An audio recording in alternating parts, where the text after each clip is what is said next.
चलिए, तो आज हम लोग जो देखेंगे वो क्या देखेंगे, माइक्रो इकोनॉमिक्स के कुछ एमसीक्यूज के बारे में देखेंगे। ठीक है, इंपॉर्टेंट एमसीक्यूज के बारे में डिस्कशन करेंगे। तो जिसमें से आपका सबसे फर्स्ट इंट्रोडक्शन चैप्टर के ऊपर देख लेते हैं। तो आते हैं पहले क्वेश्चन पे। पहला क्वेश्चन है आपका, वरिष्ठ अर्थशास्त्र में सम्मिलित होती है। मतलब कहने का micro economics includes, number first है आपका इंडिविजुअल यूनिट, नंबर सेकेंड है आपका small unit, third one is आपका individual price determination and the fourth one is all of the above. कहने का मतलब है वरिष्ठ अर्थशास्त्र में सम्मिलित होती है व्यक्तिगत इकाई, छोटे छोटे चर, व्यक्तिगत मूल निर्धारण या उपर्युक्त सभी। तो माइक्रो इकोनॉमिक्स में बताया था आपका कि हम लोग सब जो है वो स्मॉल यूनिट्स यानी इंडिविजुअल यूनिट्स को हम लोग फोकस करते हैं, या इंडिविजुअल यूनिट के बारे में ही हम लोग जो है वो स्टडी करते हैं। तो इसका आंसर आपका क्या हो जाएगा, all of the ever. Next question आपका जो है वो है, उपभोक्ता व्यवहार का अध्ययन किया जाता है। उपभोक्ता व्यवहार का अध्ययन किया जाता है, यानी कहने का मतलब consumer behaviour is studied in. तो कंज्यूमर बिहेवियर हम लोग किस में पढ़ते हैं? ऑप्शंस में आपके हैं सूक्ष्म अर्थशास्त्र, आय विश्लेषण में, समष्टि अर्थशास्त्र में, या उपर्युक्त में से कोई भी नहीं।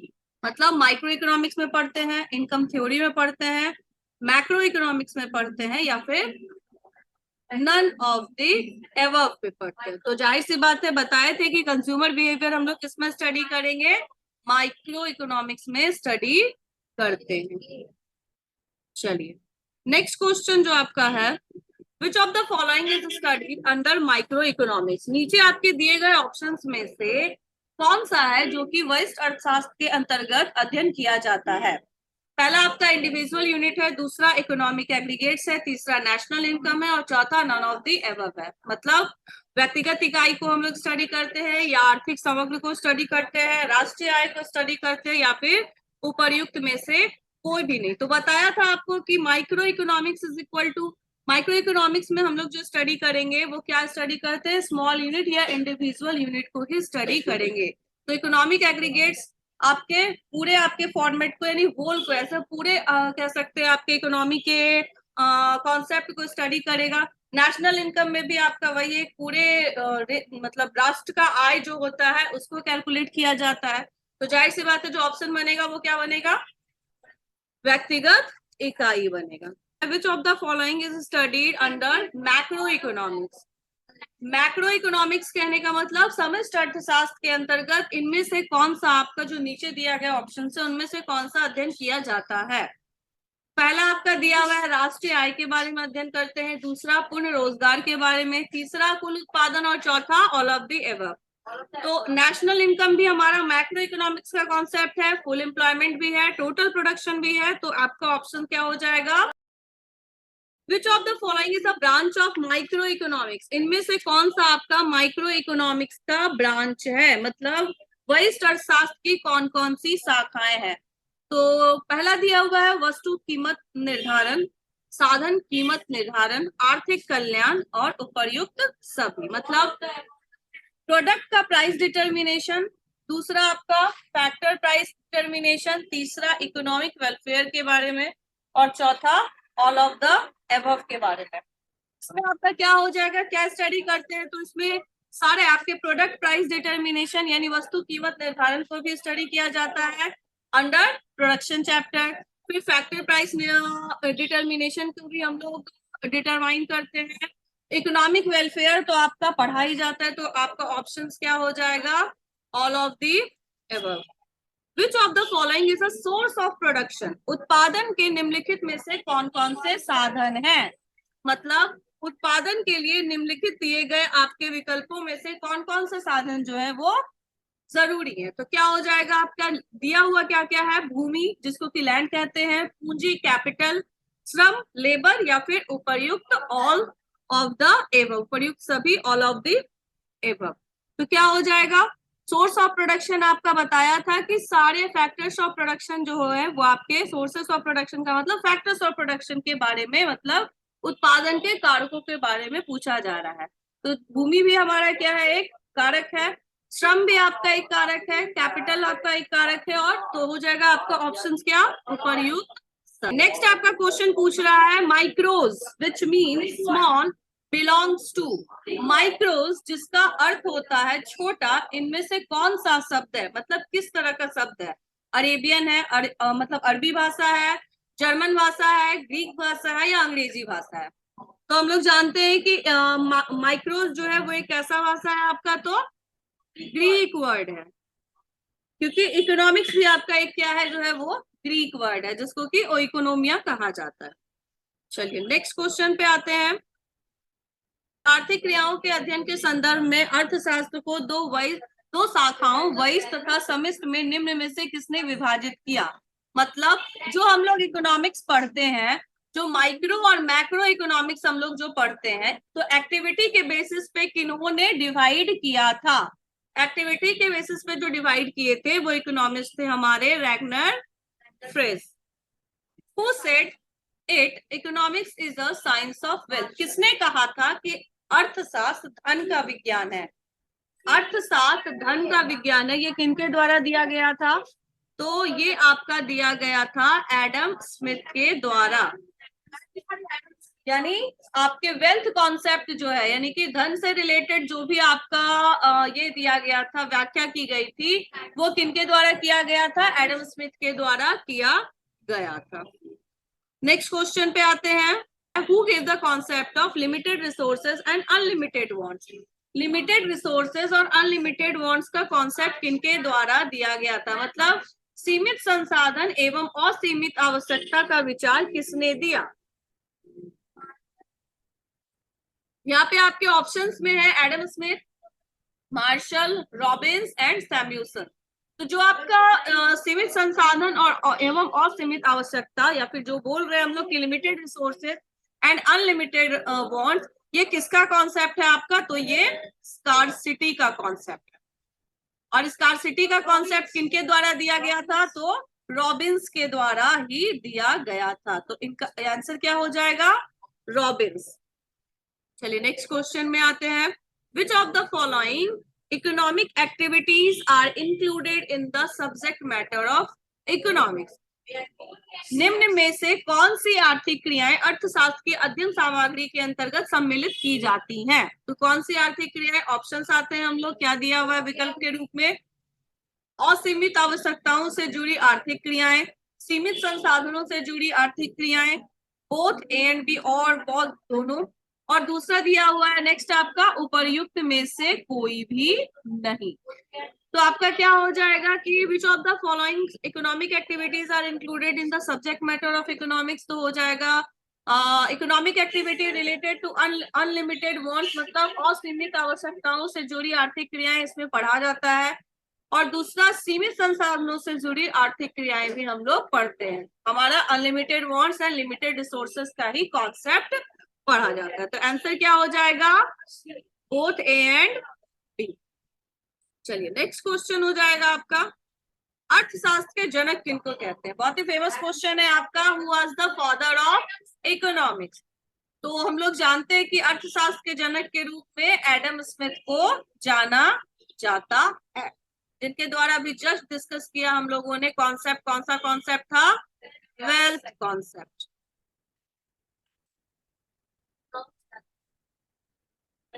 Who gave the definition of economics related to welfare। मतलब अर्थशास्त्र की कल्याण संबंधी परिभाषा के जन्मदाता कौन थे। कल्याण संबंधी परिभाषा के जन्मदाता कौन थे, वेलफेयर कॉन्सेप्ट किनके द्वारा दिया हुआ था। तो वेलफेयर कॉन्सेप्ट आपका दिया गया था अल्फ्रेड मार्शल के द्वारा। मतलब वेलफेयर रिलेटेड कॉन्सेप्ट आपका किनका था, अल्फ्रेड मार्शल का था। एडम स्मिथ के द्वारा जो दिया गया था वो आपका वेल्थ कॉन्सेप्ट है। रॉबिन्स के द्वारा दिया हुआ आपका स्कार्सिटी कॉन्सेप्ट है। सैम्यूल्सन के द्वारा दिया हुआ आपका जो है वो ग्रोथ कॉन्सेप्ट है। The word micros was firstly used by, मतलब सबसे पहले माइक्रो शब्द का प्रयोग करने वाले कौन थे। जिन्होंने बांटा होगा उन्होंने ही प्रयोग भी किया होगा।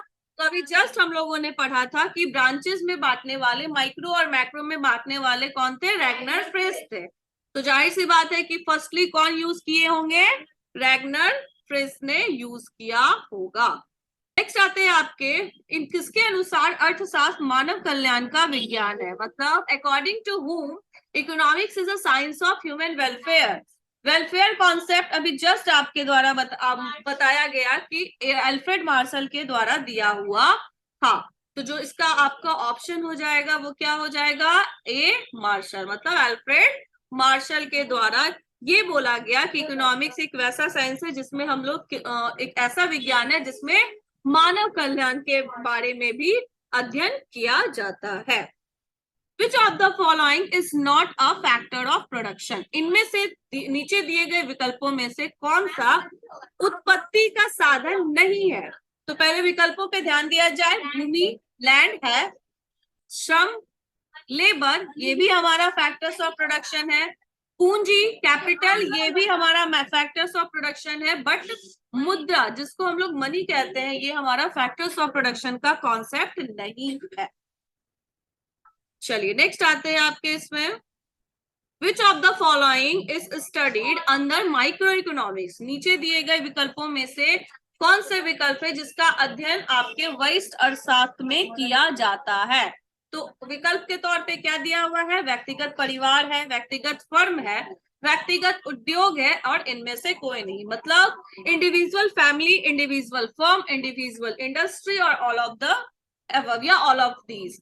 तो जाहिर सी बात है, माइक्रो इकोनॉमिक्स में मैंने बताया था कि माइक्रो इकोनॉमिक्स जो है वो अबाउट आपके स्मॉल यूनिट वर्क करती है, मतलब स्मॉल यूनिट यानी सूक्ष्म कॉन्सेप्ट, सूक्ष्म चीजों का अध्ययन करती है। तो व्यक्तिगत फैमिली भी इसके अंतर्गत आपका आएगा, व्यक्तिगत फर्म भी आएगा, व्यक्तिगत उद्योग भी आएगा, तो all of the above. The subject matter of economics is being studied under which branches? अर्थशास्त्र की विषय वस्तु का अध्ययन किन शाखाओं के अंतर्गत किया जाता है? पूछा जा रहा है कि जो भी हम लोग अर्थशास्त्र के अंदर जो भी विषय वस्तु पढ़ते हैं उनको किन शाखाओं के अंतर्गत रखा जाता है?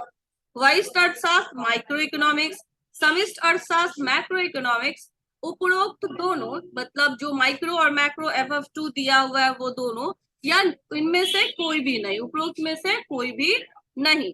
तो जो भी हम लोग स्टडी करते हैं सब्जेक्ट मैटर, वो दोनों तरह से स्टडी करते हैं, मतलब सब्जेक्ट मैटर आपका क्या हो जाएगा, वरिष्ठ में भी किया जाता है और समिष्ट में भी किया जाता है, मतलब माइक्रो में भी देखते हैं और मैक्रोज में भी देखते हैं। Which of the following is not a welfare economist? इनमें से कौन आपके कल्याणवादी विचारधारा के अर्थशास्त्री नहीं है? इनमें से कौन कल्याणवादी विचारधारा के अर्थशास्त्री नहीं है? तो पहले ऑप्शंस पे नजर डालिए, विकल्प क्या दिए हुए हैं, जेबी से, मार्शल, पिगऊ एंड कैनन। मार्शल के बारे में अभी जस्ट हम लोग पढ़े हैं कि उन्होंने वेलफेयर का कॉन्सेप्ट दिया था, तो ये तो वेलफेयर से रिलेटेड यानी कल्याणवादी विचारधारा से रिलेटेड है। कैनन भी हमारे जो थे वो आपके वेलफेयर इकोनॉमिस्ट के तौर पे ही उनका पहचान हुआ था, मतलब कल्याणवादी विचारधारा से ही वो सहमत थे, और उन्हीं के समकक्ष पिगो जो थे वो भी आपके कल्याणवादी विचारधारा से ही मतलब समर्थन रखते थे। तो जेबी से आपके क्या थे, वो एक आपके वैसे इकोनॉमिस्ट थे जिनका की विचारधारा कल्याणवादी नहीं था।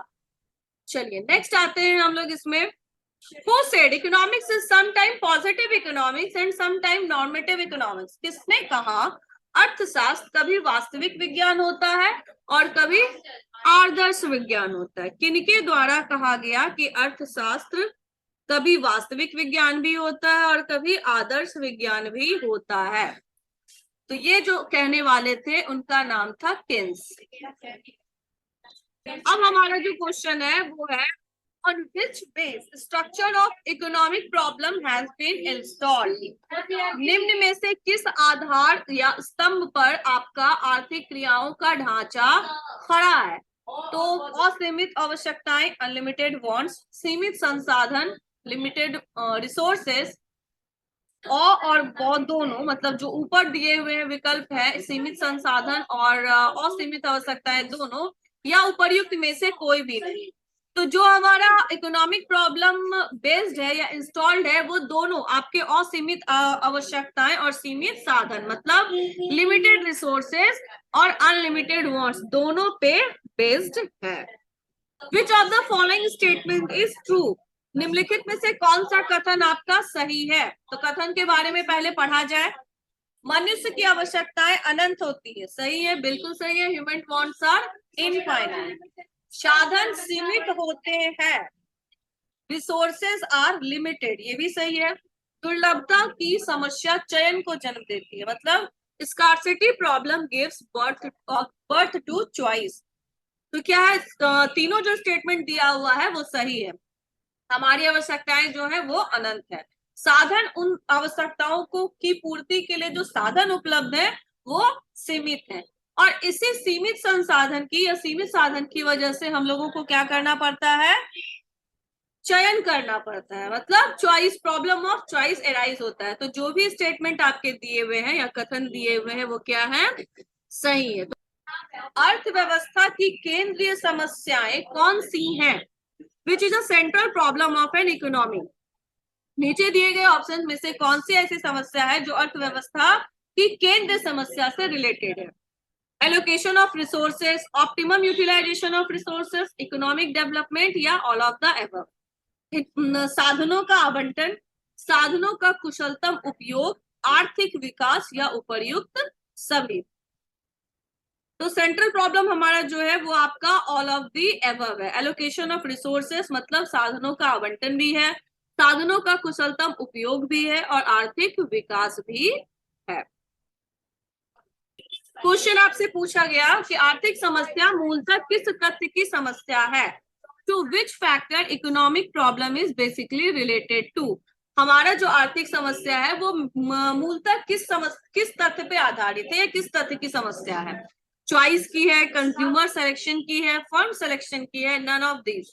चुनाव की, उपभोक्ता चयन की, फर्म चयन की, या इनमें से कोई भी नहीं। तो जाहिर सी बात है, इकोनॉमिक प्रॉब्लम में अभी जस्ट बोला मैंने कि चूज करना होता है, चुनाव करना होता है कि कौन से डिमांड को या मांग की पूर्ति पहले की जाए। तो क्या हो जाएगा आपका, चुनाव की ये समस्या है, मतलब चॉइस की, प्रॉब्लम ऑफ चॉइस का। साधन की प्रमुख विशेषताएं कौन सी हैं? Which of the following is the salient features of factors और रिसोर्सेज।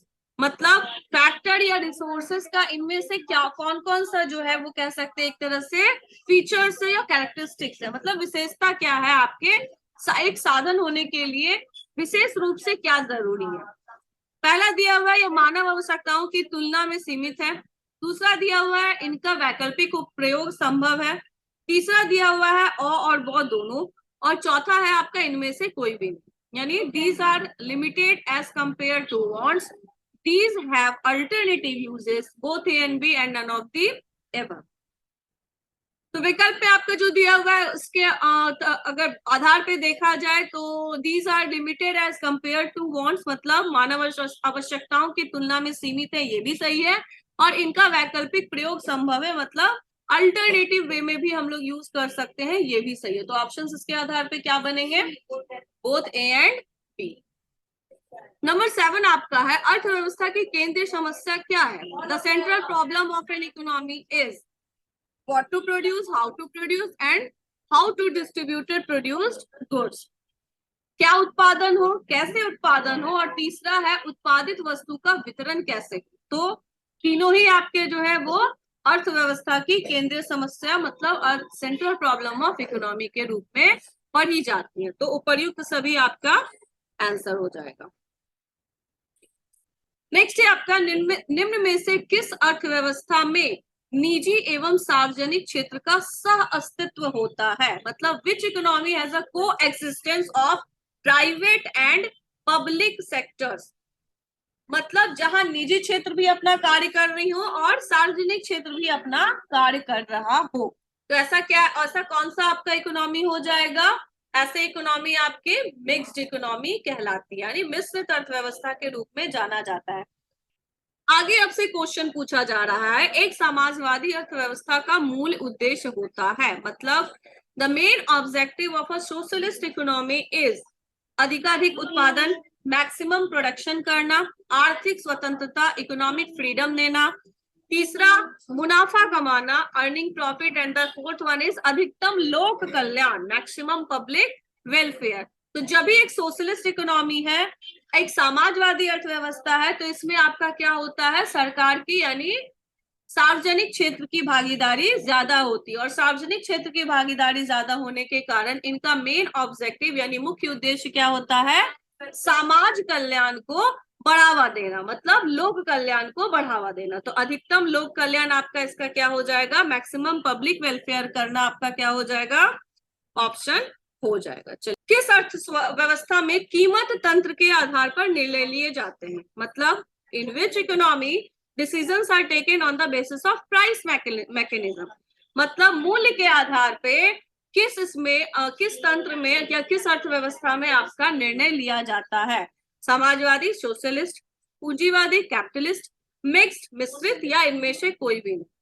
क्वेश्चन पूछ रहा है कि इनमें से कौन से अर्थव्यवस्था में कीमत के आधार पे आपका निर्णय लिया जाता है। अभी जस्ट आपसे डिस्कशन किया गया था कि सोशलिस्ट जो समाजवादी होते हैं उसमें आपका सार्वजनिक क्षेत्र मतलब एक तरह से सरकार की भागीदारी ज्यादा होती है। तो सरकार का जो आपका मुख्य उद्देश्य होगा वो लोक कल्याण का होगा, समाज कल्याण का होगा, मतलब सोशल वेलफेयर का होगा। तो सोशलिस्ट आपका नहीं है। कैपिटलिस्ट क्या हो जाएगा, कैपिटलिस्ट आपकी पूंजीवादी अर्थव्यवस्था है। पूंजीवादी कहने का मतलब इसमें निजी क्षेत्रों की भागीदारी होती है, मतलब निजी क्षेत्र इसमें जो है वो ज्यादा सक्रिय होते हैं।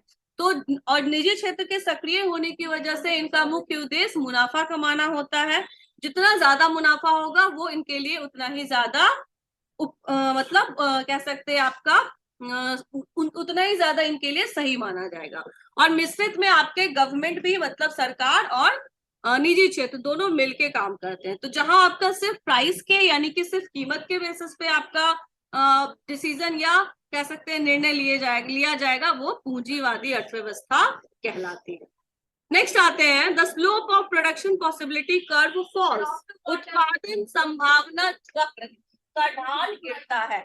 इसमें स्लोप के बारे में पूछा जा रहा है, बाएं से दाएं, लेफ्ट टू राइट, दाएं से बाएं, राइट टू लेफ्ट, ऊपर से नीचे, from top to bottom, and the fourth one is नीचे से ऊपर, फ्रॉम बॉटम टू टॉप। क्या हो जाएगा, स्लोपिंग आपका यानी कि जो ढाल होता है उसके बारे में बताया गया है कि वो आपका लेफ्ट से राइट की ओर। अभी जस्ट हम लोगों ने प्रोडक्शन पॉसिबिलिटी कर्व को देखा, का फिगर भी देखा, उसमें जो आपका वक्र बन रहा था वो किस तरह की थी आपकी, फ्रॉम लेफ्ट टू राइट के डायरेक्शन में वो जा रहा था। तो आंसर क्या हो जाएगा, नेक्स्ट पूछा जा रहा है, उत्पादन संभावना वक्र, प्रोडक्शन पॉसिबिलिटी कर्व इज, क्या होता है प्रोडक्शन पॉसिबिलिटी कर्व, अक्ष की ओर नतोदर होती है, अक्ष की ओर उन्नतोदर होती है, अक्ष के समानांतर होती है, अक्ष के लंबवत होती है, मतलब concave to the axis, convex to the axis, parallel to the axis, and vertical to the axis. Production possibility curve का जो स्लोप है वो आपका कैसा होता है, तो कॉनकेव टू द ऑरिजिन होता है, फ्रॉम लेफ्ट टू राइट के डायरेक्शन में वो गिरता है। नेक्स्ट क्वेश्चन की ओर बढ़ते हैं, उस वक्र का नाम बताएं जो आर्थिक समस्या दर्शाता है। Mention the name of the curve which shows economic problem. इनमें से कौन सा ऐसा कर्व है या कौन सा ऐसा वक्र है जो आर्थिक समस्या दर्शाता है, उत्पादन कर्व, उत्पादन वक्र, मांग वक्र, उदासीनता वक्र, या उत्पादन संभावना वक्र, मतलब production curve, demand curve, indifference curve, या प्रोडक्शन पॉसिबिलिटी कर्व। तो प्रोडक्शन कर्व यानी उत्पादन वक्र हमें उत्पादन संबंधित समस्या या उत्पादन संबंधित तथ्यों को बताएगा। डिमांड कर्व मांग संबंधित तथ्यों के बारे में बताएगा। इनडिफरेंस कर्व, उदासीनता कर्व जो है वो आपका दो गुड्स यानी दो कमोडिटी, दो वस्तु के बीच के परस्पर संबंध को बताएगा, रिलेशन को बताएगा। और चौथा आपका क्या है, उत्पादन संभावना वक्र। तो प्रोडक्शन पॉसिबिलिटी कर्व जो था वो आर्थिक समस्या को दर्शाता है। नंबर 14 हो जाएगा, on the basis of the ownership of the resources economies are, साधनों के स्वामित्व के आधार पर अर्थव्यवस्थाएं होती हैं। मतलब जो भी रिसोर्सेज है उनके ओनरशिप के बेसिस पे हम लोग इकोनॉमिक्स को कितने पार्ट में बांटते हैं, कितने भागों में बांटते हैं। पहला दिया हुआ है केंद्रीकृत योजनाबद्ध अर्थव्यवस्था, बाजार अर्थव्यवस्था, मिश्रित अर्थव्यवस्था या उपरोक्त सभी। मतलब centrally planned economy, market economy, mixed economy, all of the above. तो आंसर आपका सेंट्रली प्लान्ड इकोनॉमी भी होता है, मार्केट इकोनॉमी भी होता है और मिक्स्ड इकोनॉमी के तौर पे भी हम लोग इकोनॉमी को बांटते हैं। तो आंसर आपका हो जाएगा उपरोक्त सभी। विच of the following is marginal opportunity cost. मतलब पूछा जा रहा है आपसे सीमांत अवसर लागत निम्न में से कौन है। सीमांत मार्जिनल अपॉर्चुनिटी कॉस्ट जो हम लोग देखते हैं वो कैसे कैलकुलेट होता है। ऑप्शंस आपके दिए हुए हैं delta Y divided by delta I, delta Y divided by delta X, mu x divided by marginal utility of x unit x commodity divided by marginal utility of y commodity, और इनमें से कोई नहीं। Options आपके जो हो जाएंगे marginal opportunity cost, चूंकि आपका ये प्रोडक्शन पॉसिबिलिटी कर्व से रिलेटेड है, मतलब उत्पादन संभावना वक्र से रिलेटेड है। तो इसमें जो आपका सीमांत अवसर लागत कैलकुलेट किया जाता है या उसको जो हम लोग निकालते हैं वो कैसे निकालते हैं, delta Y divided by delta X करके। वाई कॉमोडिटी या वाई वस्तु के जो आपके यूनिट्स में जो चेंजेस आ रहे हैं वो बदलाव आ रहा है वो, और जो एक्स के आपके यूनिट्स में जो बदलाव आ रहे हैं उसको डिवाइड करके। अवसर लागत का वैकल्पिक नाम क्या है, alternative name of opportunity cost. इनमें से कौन सा आपका जो है वो अल्टरनेटिव नेम है इकोनॉमिक कॉस्ट का। तो सीधी सीधी इसका आंसर आपका होगा आर्थिक लागत। इकोनॉमिक रेंट को ही हम लोग क्या कहते हैं, अपॉर्चुनिटी कॉस्ट भी कहते हैं। मार्जिनल कॉस्ट आपका दूसरा कॉन्सेप्ट है, एवरेज कॉस्ट भी आपका दूसरा। मार्जिनल कॉस्ट होता है जब उत्पादन हम लोग अपने यूनिट्स को यानी कि उत्पादन को धीरे धीरे बढ़ाते हैं तो जो टोटल कॉस्ट में आपका लागत जो आपका आता है उसके डिफरेंसेस को कहा जाता है। सीधे सीधे इसका आंसर होगा आपका आर्थिक लागत। नेक्स्ट आते हैं आपके नेक्स्ट चैप्टर आपका जो है वो है कंज्यूमर्स इक्विलिब्रियम का। निम्न में से कौन सा कथन सही है, which of the following statement is true. तो उपभोक्ता का अर्थ आवश्यकता की संतुष्टि शक्ति है, उपभोक्ता इच्छा की तीव्रता का फलन है, वस्तु के उपभोग की इच्छा उपयोगिता को जन्म देती है, उपर्युक्त सभी। क्या बोला जा रहा है, कौन सा स्टेटमेंट सही है, तो utility means want satisfying power, सही है, यूटिलिटी यही बोला भी जाता है। Utility is a function of intensity of desire, बिल्कुल सही है क्योंकि उपयोगिता आपके इच्छा की तीव्रता का फलन है। और दिया हुआ है कि desire of consumption gives birth to utility, आप वस्तु के उपभोग करने की जो इच्छा होती है उसके वजह से उपयोगिता का जन्म होता है। तो आपका आंसर जो हो जाएगा वो ऑल ऑफ दी एबव हो जाएगा। तीनों ही स्टेटमेंट आपके जो है वो सही है। नेक्स्ट क्वेश्चन पूछ रहा है which of the following is a characteristics of utility. इनमें से कौन जो है वो यूटिलिटी का एक कैरेक्टरिस्टिक्स है, यानी कहने का मतलब उपयोगिता का निम्न में से कौन सी उपयोगिता की निम्न में से कौन सी विशेषताएं हैं। उपयोगिता एक मनोवैज्ञानिक धारणा है, बोला जा रहा है utility is a psychological phenomenon. उपयोगिता व्यक्तिगत होती है, यूटिलिटी इज सब्जेक्टिव। उपयोगिता का विचार सापेक्षिक है, utility is a relative concept, all of the above. तो जो भी ऊपर स्टेटमेंट तीनों दिए गए हैं ये तीनों के तीनों आपके यूटिलिटी के कैरेक्टरिस्टिक्स को दर्शाते हैं। नेक्स्ट क्वेश्चन है आपका उपयोगिता का गणनवाचक सिद्धांत निम्न में किसने प्रस्तुत किया, मतलब who gave the cardinal concept of utility. Cardinal concept किनके द्वारा दिया गया है, नंबर फर्स्ट ऑप्शन है मार्शल, पिगोउ, हिग्स और सैमुअल्सन। किनके द्वारा दिया हुआ है, तो मार्शल के द्वारा इनका कार्डिनल कॉन्सेप्ट मतलब गणनवाचक सिद्धांत को दिया गया है। नेक्स्ट क्वेश्चन की ओर आते हैं, उपभोक्ता व्यवहार का अध्ययन किया जाता है, consumer's behaviour is studied under micro economics, macro economics, income theory, none of the above. तो अभी हम लोगों ने कंज्यूमर्स बिहेवियर के बारे में बात की जा रही है, तो ये कॉन्सेप्ट हम लोग किसमें पढ़ते हैं, ये आपका किसमें अध्ययन किया जाता है, सूक्ष्म अर्थव्यवस्था में अध्ययन किया जाएगा। Which is the first law of Gaussian, पूछा जा रहा है गोसेन का प्रथम नियम इनमें से कौन सा है। मांग का नियम, लॉ ऑफ डिमांड, सीमांत उपयोगिता ह्रास का नियम, law of diminishing marginal utility, तीसरा है सम सीमांत उपयोगिता नियम, law of equi marginal utility, और चौथा दिया हुआ है उपभोक्ता की बचत, कंज्यूमर सरप्लस। तो गोसेन के फर्स्ट लॉ के आधार पे या गोसेन का प्रथम नियम आपका कहा जाता है law of diminishing marginal utility, मतलब सीमांत उपयोगिता ह्रास नियम को।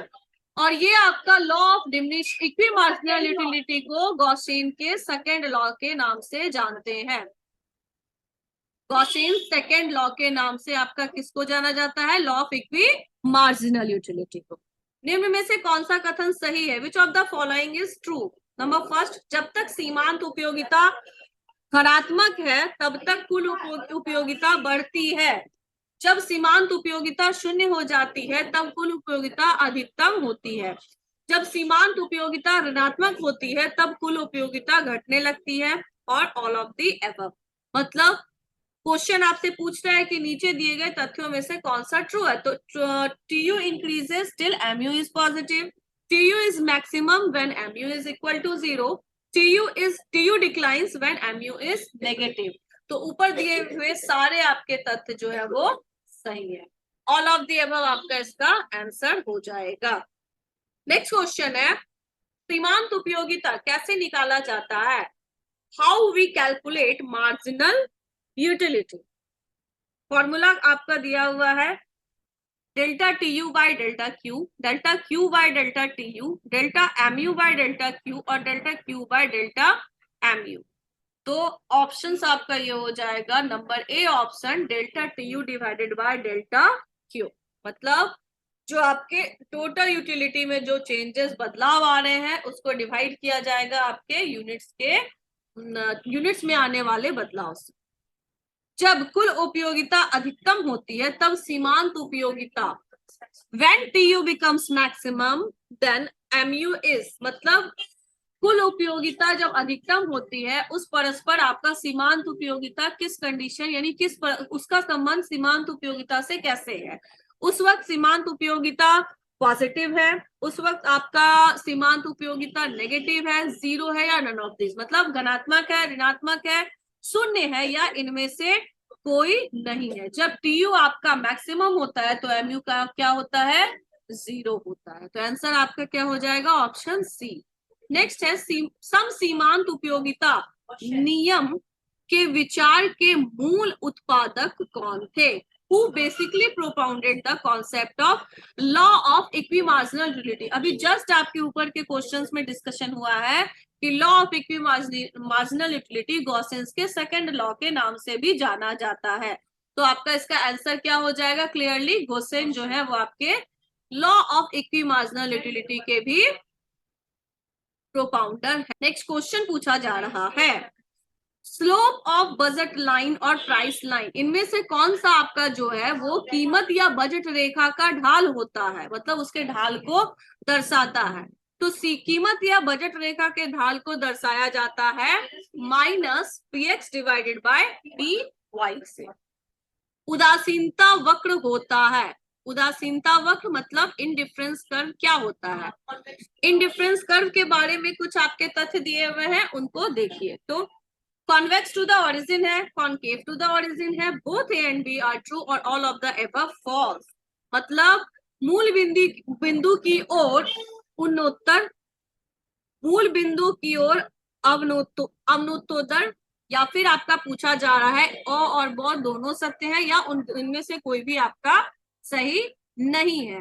तो इनडिफरेंस कर्व का जो आपका मतलब एक तरह से कह सकते हैं मतलब उसका जो वक्र की जो आपकी भावना होती है वो किस तरह की होती है, तो कॉन्वेक्स टू द ओरिजिन होता है।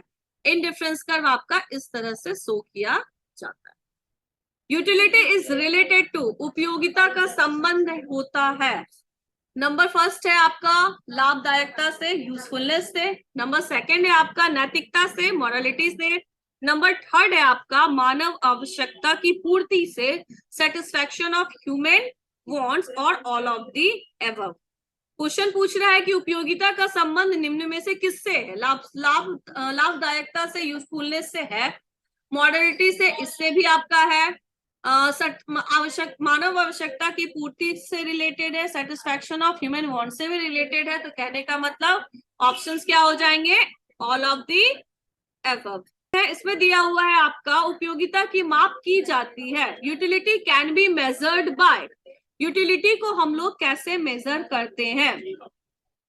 क्वेश्चन बोल रहा है मनी के तौर के रूप में, मतलब मुद्रा के द्वारा, वस्तुओं के विनिमय द्वारा, एक्सचेंज ऑफ गुड्स के द्वारा, वस्तु के वजन द्वारा, वेट ऑफ द गुड्स के द्वारा, या इनमें से कोई नहीं, नन ऑफ दीज आपका आंसर। तो यूटिलिटी को जो हम लोग मेजर करते हैं वो किस टर्म में मेजर करते हैं? तो माइक्रो इकोनॉमिक्स में हम लोग मुद्रा के द्वारा मेजर करते हैं। नेक्स्ट क्वेश्चन आपका पूछ रहा है law of equi marginal utility is called, मतलब सम सीमांत उपयोगिता नियम को कहा जाता है। Law of equi marginal utility को हम लोग एक और नाम से क्या जानते हैं? तो इसको आपको लॉ ऑफ सब्स्टिट्यूशन भी कहा जाता है, मतलब प्रतिस्थापन का लॉ भी कहा जाता है, लॉ ऑफ सब्स्टिट्यूशन भी कहा जाता है इसको, आपको law of equi marginal utility भी कहा जाता है, और गॉसेंस के सेकेंड लॉ से भी जानते हैं। इसी को गॉसेंस सेकेंड लॉ भी कहा जाता है। किसी वस्तु में मानवीय आवश्यकता की पूर्ति की क्षमता को कहते हैं, the ability of satisfying human wants in a good is called. अभी यूटिलिटी के कैरेक्टरिस्टिक्स के, यानी यूटिलिटी के आपके विशेषताओं के बारे में चर्चा की गई थी, उपयोगिता की विशेषताओं के बारे में आपको चर्चा की गई थी। तो उसमें हम लोगों ने पढ़ा था कि उपयोगिता की एक विशेषता होती है कि वो मानवीय आवश्यकताओं की पूर्ति को करता है। तो इसका ऑप्शन क्या हो जाएगा? यूटिलिटी। एक वस्तु की सभी इकाइयों से प्राप्त होने वाली उपयोगिता के योग को क्या कहते हैं? The addition of utilities obtained from all units of a good is called.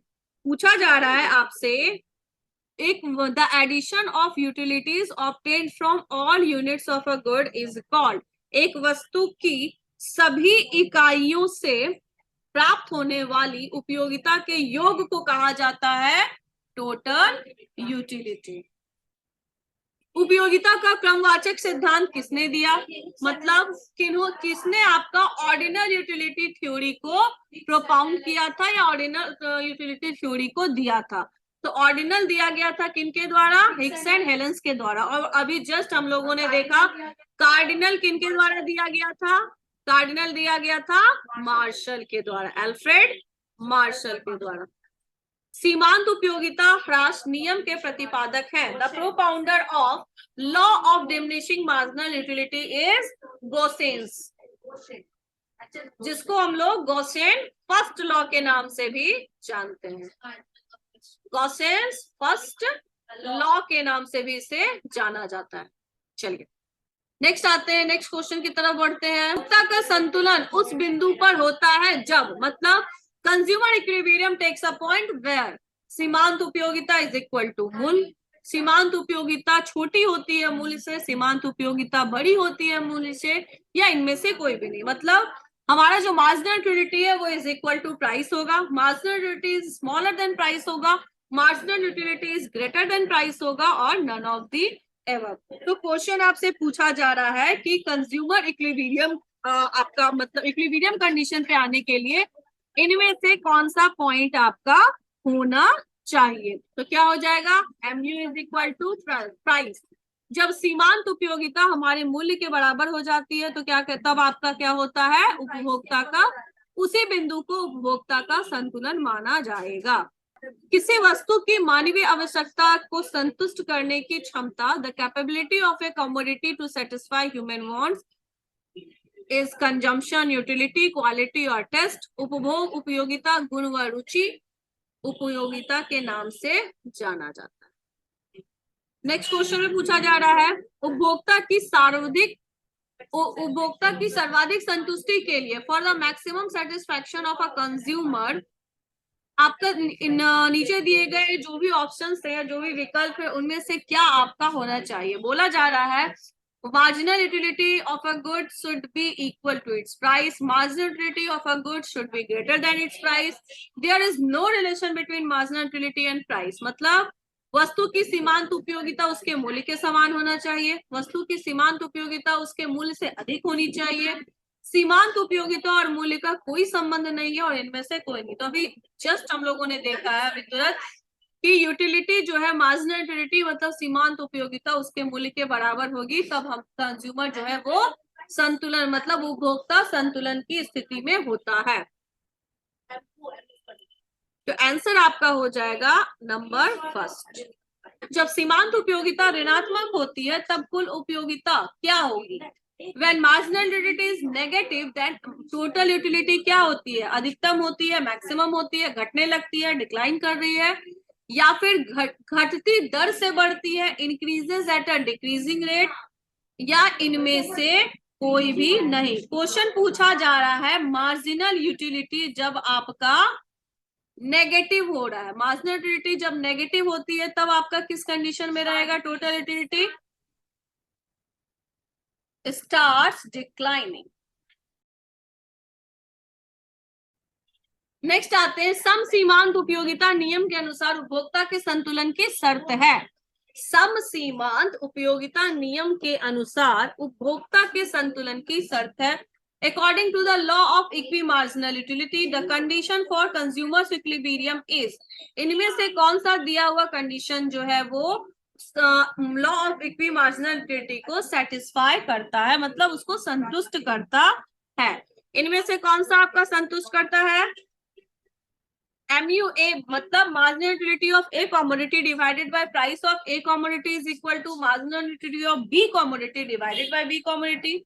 Next दिया हुआ है marginal utility of A commodity divided by marginal utility of B commodity is equal to price of A commodity divided by price of B commodity। Number third है आपका both A and B, और undefined मतलब परिभाषित नहीं किया जा सकता। तो जो इसका आंसर होगा वो आपका और बहुत दोनों होगा, मतलब MUA by PA is equal to MUB by PB। इसी को हम लोग एक फॉर्मेट में और लिख सकते हैं, इसको इधर ट्रांसफर करके MUP इज इक्वल टू, और ये P आपका उधर चला जाएगा, PA ब्रैकेट में ये बराबर के उधर जाएगा, और बाय PB, तो कुछ इस फॉर्मेट में वो आ जाएगा। तो दोनों आपका जो है वो सही है। According to Marshall utility of a commodity, Marshall के अनुसार किसी वस्तु की उपयोगिता को can be measured by money, can not be measured by money, can be measured in cardinal numbers, मतलब या फिर आपका बोथ ए एंड सी। बोला जा रहा है कि मार्शल के अनुसार जो भी आपका मतलब यूटिलिटी है किसी भी कॉमोडिटी का, मार्शल के अनुसार जो वस्तु की उपयोगिता है उसको किस आधार या कह सकते हैं किस रूप में हम लोग मतलब माप सकते हैं, मेजर किया जा सकता है। मुद्रा में मापा जा सकता है, मुद्रा में नहीं मापा जा सकता है, संख्यात्मक रूप में मापा जा सकता है, या बोथ और मतलब दोनों और 100 दोनों।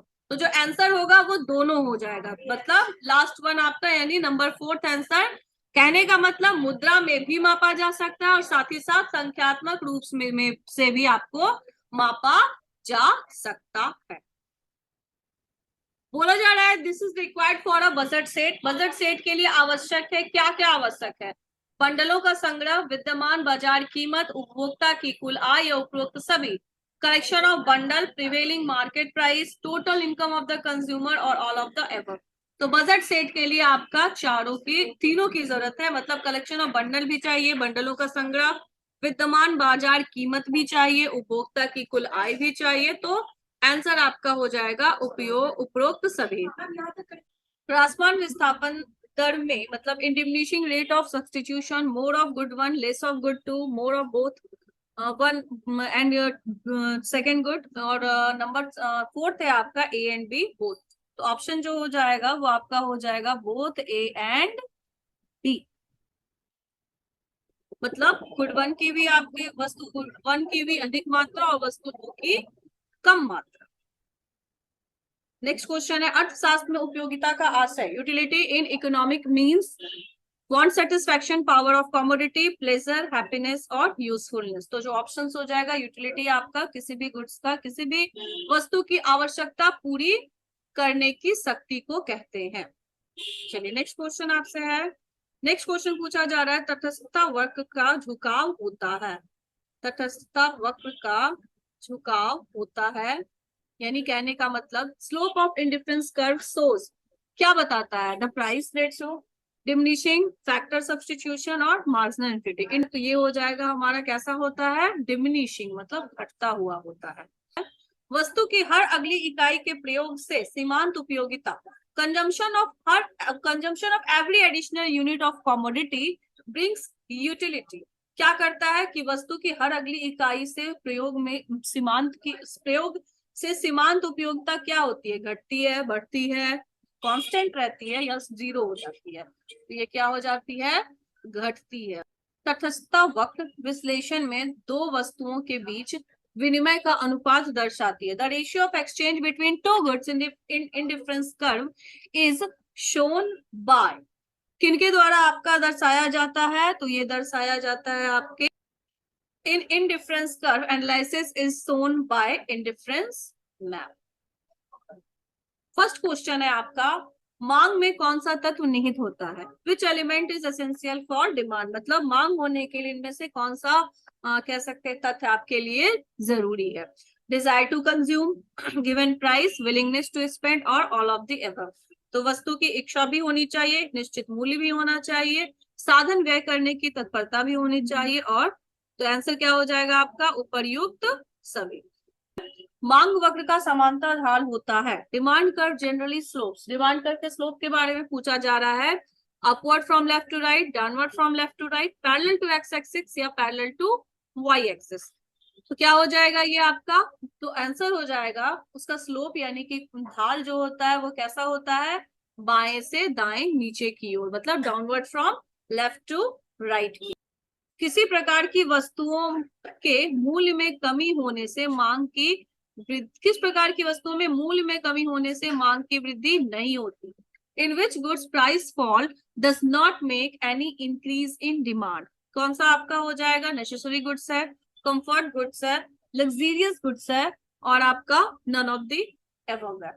क्या हो जाएगा? तो नेसेसरी गुड्स जो होती हैं वैसी गुड्स होती हैं जिनके प्राइस में कमी, मतलब वस्तु के मूल्य में कमी होने के बावजूद आपका मांग में किसी भी प्रकार का बदलाव नहीं देखा जाता। नेक्स्ट आते हैं, मांग को प्रभावित करने वाले तत्व निम्नलिखित में से कौन से हैं? Which of the following factors affect demand. Demand यानी मांग को इनमें से कौन से कारक जो है वो प्रभावित करते हैं? तो पहला हो गया आपका प्राइस, दूसरा चेंज इन इनकम है, तीसरा टेस्ट ऑफ द कंज्यूमर, और चौथा ऑल ऑफ द एबव।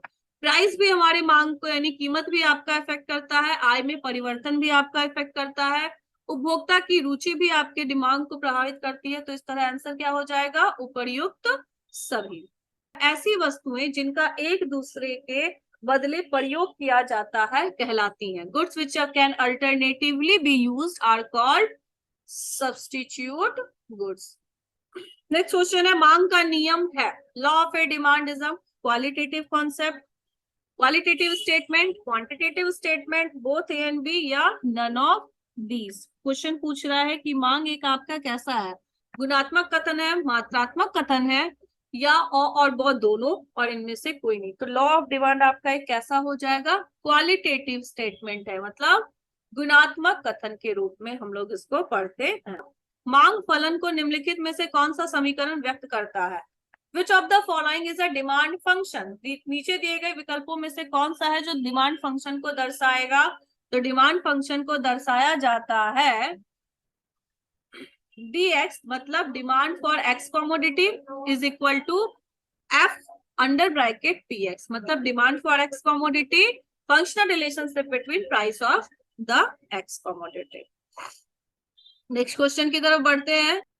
जब x वस्तु की कीमत का परिवर्तन y वस्तु की मांग को प्रभावित करता है तब यह मांग कहलाती है। मतलब कहने का, when change in the price of good x affects the demand of good y, this demand is called, इस तरह की डिमांड को हम लोग क्या कहते हैं? क्रॉस डिमांड के नाम से जानते हैं।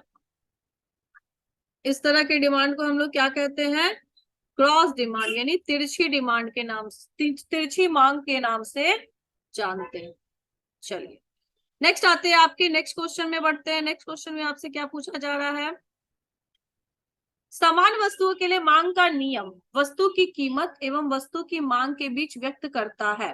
For normal goods law of demand states the blank relationship between price and quantity of the goods. मतलब नॉर्मल गुड्स के लिए मांग का नियम वस्तु की कीमत तथा वस्तु की मांग के बीच क्या व्यक्त करता है? तो आपका आंसर हो जाएगा, इसमें आपका ये ऑप्शन आई थिंक मिसप्रिंट है, गलत है, तो ये ऑप्शन आपका इनवर्स हो जाएगा। ठीक है, इनवर्स विपरीत संबंध को, यहाँ पे आपका इंग्लिश में ऑप्शन जो है वो गलत है, तो इनवर्स लिख लीजिएगा, विपरीत संबंध को दर्शाता है। नेक्स्ट आते हैं, मांग में कमी के निम्नलिखित में से कौन से कारण है? कौन कौन से ऐसे रीजन है जिनकी वजह से डिमांड में गिरावट आती है, मतलब मांग में कमी आती है? फॉल इन डिमांड किसकी वजह से होता है? इनकम में कमी की वजह से होता है। नंबर ऑफ बायर्स की मतलब क्रेताओं की संख्या में कमी की वजह से ये भी है। Fall in taste of consumer, उपभोक्ता की रुचि अगर कम हो गई है तो ये भी है। तो सारा आंसर आपके क्या है? सही है, तो उपरोक्त सभी हो जाएगा आंसर। चलिए नेक्स्ट क्वेश्चन आपसे पूछ रहा है, कॉफी के मूल्य में वृद्धि होने से चाय की मांग पे क्या असर पड़ेगा? With rise in coffee price the demand of tea rises falls remains stable और नन ऑफ दिस। तो क्या होगा? अगर कॉफी का प्राइस बढ़ रहा है, मूल्य बढ़ रहा है, तो उसका इफेक्ट क्या पड़ेगा? इसके कंज्यूमर्स, हम लोग पढ़े हैं कि लॉ ऑफ डिमांड में प्राइस बढ़ने पे क्या होता है? डिमांड घटता है। मतलब क्या होगा? इसके कंज्यूमर किधर शिफ्ट करेंगे? और चूंकि ये आपस में कैसे गुड्स हैं? सब्स्टिट्यूट गुड्स है, तो इसके कंज्यूमर किधर शिफ्ट हो जाएंगे? टी की तरफ। तो उससे डिमांड क्या बढ़ जाएगा? टी का बढ़ जाएगा। नेक्स्ट क्वेश्चन की तरफ आते हैं, मांग में संकुचन तब होता है जब contraction in demand appears when price rises and demand falls, price rises and demand also rises, price remains stable and number next आपका बोल रहा है डिमांड फॉल्स, और the last one is price falls but demand remains stable.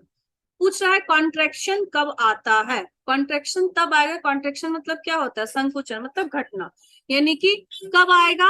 जब आपका price rise होने की वजह से डिमांड क्या करेगा? फॉल करेगा। प्राइस राइज होने की वजह से डिमांड जब फॉल करेगा, मतलब नंबर ऑप्शन ए। निम्नलिखित में से किसके परिवर्तन से मांग में परिवर्तन होता है? परिवर्तन नहीं होता है, sorry. For a change in which of the following there is no change in demand, मतलब निम्नलिखित में से किसमें अगर परिवर्तन किया जाए तो इसके वजह से डिमांड में कोई भी इफेक्ट नहीं पड़ेगा? Change in price, change in income, change in taste and income, या नन ऑफ दिस। तो आंसर इसका हो जाएगा नन ऑफ दिस, क्योंकि हम लोगों ने देखा प्राइस का भी आपका कहीं ना कहीं असर पड़ता है, क्योंकि प्राइस बढ़ने पे आपका मांग घटता है। आय का भी आपका असर पड़ता है, आय बढ़ने से आपका डिफरेंट डिफरेंट गुड्स से डिफरेंट डिफरेंट आपका इफेक्ट पड़ता है, और टेस्ट और फैशन का भी असर पड़ता है। नेक्स्ट क्वेश्चन पूछ रहा है, with a rise in price of the given goods, given goods के मांग में गिवन गुड्स के मूल्य वृद्धि होने पर मांग पे इसका असर क्या होगा? गिवन गुड्स का अगर मूल्य वृद्धि होता है तो इसका मांग पे क्या असर दिखेगा? क्वेश्चन आपसे पूछ रहा है। आंसर्स ऑप्शंस क्या दिए हुए हैं? इंक्रीज करेगा, डिक्रीज करेगा, रिमेन्स कांस्टेंट रहेगा, या बिकम्स अनस्टेबल। क्वेश्चन क्या पूछा? आपका बढ़ जाती है, घट जाती है, स्थिर रहती है, या अस्थिर हो जाती है? तो क्या हो जाएगा आपका आंसर? आंसर आपका हो जाएगा, तो प्राइस में अगर वृद्धि हो रही है तो गिवन गुड्स का डिमांड जो है वो कहीं ना कहीं आपका क्या हो जाएगा? बढ़ जाएगा। The slope of demand curve of a normal goods, demand curve जो आपका होता है, मतलब किसी समान वस्तु के मांग वक्र की ढाल होती है। समान वस्तु के मांग वक्र की ढाल आपकी कैसी हो जाएगी? नेगेटिव होगी, क्योंकि उनका प्राइस बढ़ने से उनके क्वांटिटी जो है वो डिक्लाइन करती है। आय बढ़ने पर उपभोक्ता किन वस्तुओं की मांग घटा देता है? आय बढ़ने पर उपभोक्ता किन वस्तुओं की मांग घटा देता है? With an increase in income consumer decreases the consumption of which goods, इनमें से कौन से गुड्स का आपका कंजम्पशन जो है वो घटा देता है अपना आय बढ़ने पे।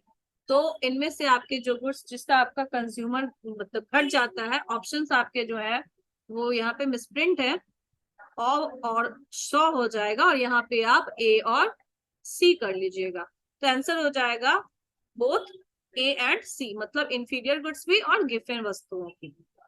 मांग में परिवर्तन का निम्नलिखित में कौन सा कारण है? Which is a reason of change in demand, इनमें से कौन सा कह सकते हैं कारण है जिसकी वजह से मांग में परिवर्तन होता है? Change of consumers income, change in price of related goods, या pollution increase, all of this. तो कंज्यूमर इनकम में चेंज होने की वजह से होता है प्राइस ऑफ रिलेटेड गुड्स में चेंज होने की वजह से भी होता है, पॉपुलेशन अगर इंक्रीज करेगा तो भी डिमांड बढ़ेगा, पॉपुलेशन घटेगा तो डिमांड भी घटेगा। तो आंसर्स क्या हो जाएंगे? सारे ही आपके जो कह सकते हैं रीजन है वो चेंज इन डिमांड के लिए रिस्पॉन्सिबल होते हैं। नेक्स्ट आते हैं आपका, पेट्रोल की कीमत बढ़ जाने पर कार का मांग वक्र खिसक जाता है, किधर? Increase in the price of petrol there will be a car demand curve in rightward, upward, leftward और डाउनवर्ड। पूछा जा रहा है कि अगर इंक्रीज करेगा प्राइस पेट्रोल का तो क्या करे, तो क्या होगा, उसका असर क्या हो जाएगा? डिमांड कर्व आपके कार के डिमांड कर्व की ओर वो किस तरफ मूवमेंट हो जाएगा? मूवमेंट आपका किधर हो जाएगा? मूवमेंट हो जाएगा आपके अपवर्ड मूवमेंट, क्योंकि पेट्रोल की प्राइस बढ़ने की वजह से इसके पेट्रोल की कीमत बढ़ने की वजह से इसके मांग में कमी आएगी, इसका मांग भी घटेगा, और इसका मांग अगर घटेगा तो कार का भी डिमांड जो है वो घटेगा। तो घटने की वजह से मूवमेंट किस तरह होगा आपका? निम्नांकित में से कौन सी वस्तु एक पूरक वस्तु है? Which of the following is an example of complementary goods, इनमें से कौन सा जो है वो एक दूसरे का कॉम्प्लीमेंट्री गुड्स है? T, coffee, Coke, Pepsi, rice और व्हीट। टी और कॉफी ये आपके सब्स्टिट्यूट गुड्स के तौर पे यूज होते हैं, कोक और पेप्सी ये भी आपके सब्स्टिट्यूट गुड्स के तौर पे यूज होते हैं। राइस और व्हीट सब्स्टिट्यूट गुड्स हैं जिनमें एक की जगह पे दूसरे को यूज कर सकते हैं। तो आंसर हो जाएगा इनमें से कोई नहीं। मांग में विस्तार का कारण क्या है? Expansion in demand occurs due to, expansion कब होगा? Rise in price of the given commodity, fall in price of the given commodity, rise in price of substitute goods. और क्वेश्चन क्या पूछ रहा है? Rise in price of substitute goods, और क्या पूछ रहा है आपसे? Fall in price of complementary goods. मतलब एक्सपेंशन डिमांड में किन कारणों की वजह से होता है? प्राइस आपका बढ़ने की, राइज इन प्राइस बढ़ने की वजह से। दूसरा आपसे बोल रहा है fall in price of the given goods. तीसरा पूछ रहा है price in price of substitute, और चौथा बोल रहा है fall in price of complementary goods. तो क्या हो जाएगा? प्राइस में गिरावट आने की वजह से क्या होता है? डिमांड बढ़ने लगता है। डिमांड बढ़ता है तो वो किधर आपका क्या आपका दिखाता है? तो वो एक्सपेंशन को दिखाता है। चलिए नेक्स्ट जो आपका क्वेश्चन है वो है elasticity of demand, price elasticity of demand के चैप्टर से। तो मांग की लोच क्या है? इलास्टिसिटी ऑफ ए डिमांड क्या है? क्वांटिटेटिव स्टेटमेंट है, फिर से क्वालिटेटिव स्टेटमेंट्स है, बोथ ए एंड बी है, या फिर आपका मतलब नन ऑफ द एबव है। तो क्वेश्चन आपका क्या हो जाएगा? अभी जस्ट हम लोगों ने देखा कि लॉ ऑफ डिमांड कौन सा कॉन्सेप्ट था? लॉ ऑफ डिमांड एक क्वालिटेटिव कॉन्सेप्ट था, लेकिन इलास्टिसिटी ऑफ डिमांड आपका क्या हो जाएगा? एक क्वांटिटेटिव मतलब मात्रात्मक कथन हो जाएगा। चलिए, क्योंकि इसमें क्वांटिटी दर्शाती है, एक स्पेसिफिक क्वांटिटी भी दी होती है और उसी के अकॉर्डिंग हम लोग जो है वो मेजर करते हैं, तो इसीलिए ये क्या हो जाएगा? ये आपका एक क्वांटिटेटिव स्टेटमेंट्स जो है वो हो जाएंगे। चलिए नेक्स्ट आते हैं। नेक्स्ट है मांग की लोच को मापने का सूत्र निम्न में से कौन सा? मतलब नीचे दिए गए जो भी आपका फॉर्मूला है इनमें से कौन सा मेजर करता है इलास्टिसिटी ऑफ डिमांड को? Proportionate change in demand divided by proportionate change in price, proportionate change in price divided by proportionate change in demand change in demand by change in price divided by change, और या फिर आपका बोला जा रहा है none of this. तो जो आंसर हो जाएगा, जो हमारा फॉर्मूला होता है वो होता है delta Q by delta P into P बटा delta Q by delta P into P by Q. तो क्या हो जाएगा, proportionate change in demand divided by proportionate change in price. और इसी का एक और आपका फॉर्मूला होता है percentage change in demand divided by percentage change in price. Next question आपसे पूछ रहा है, नेक्स्ट क्वेश्चन है गिवन वस्तुओं के लिए कीमत मांग की लोच होती है। मतलब कहने का for given goods price elasticity of demand is, क्या हो जाएगा, प्राइस इलास्टिसिटी हमारे डिमांड का हो जाएगा धनात्मक, जिसको कि क्या कहेंगे, पॉजिटिव कहा जाएगा। इकाई से कम मांग की लोच को निम्नलिखित में से कौन व्यक्त करता है? Which of the following shows elasticity less than 1? इनमें से कौन सा ऐसा गुड्स है जिसमें आपकी इलास्टिसिटी जो है, मतलब प्राइस इलास्टिसिटी जो देखा जाएगा, लोच जो है वो 1 से कम हो जाएगा? तो कौन सा गुड्स है भाई, देखा जाए इनमें से आपका दिया हुआ है आवश्यक वस्तु, कंफर्ट गुड्स, लग्जरियस गुड्स और ऑल ऑफ द एबव। तो इसमें आपके क्या हो जाएंगे, आवश्यक वस्तु जो है वो आपका लेस देन 1 शो करेगा। लेस देन 1 करने का मतलब 0 या समथिंग वैसा, लेस देन 1 का मतलब 0 ही होगा। तो कहने का मतलब है क्या, कौन सा गुड्स हो जाएगा, तो ये हो जाएगा आपका नेसेसिटी गुड्स। सापेक्ष लोचदार मांग को व्यक्त करता है। Elastic demand is shown by, elastic demand आपको किससे शो किया जाता है, किससे दर्शाया जाएगा, इलास्टिक डिमांड आपका दर्शाया जाएगा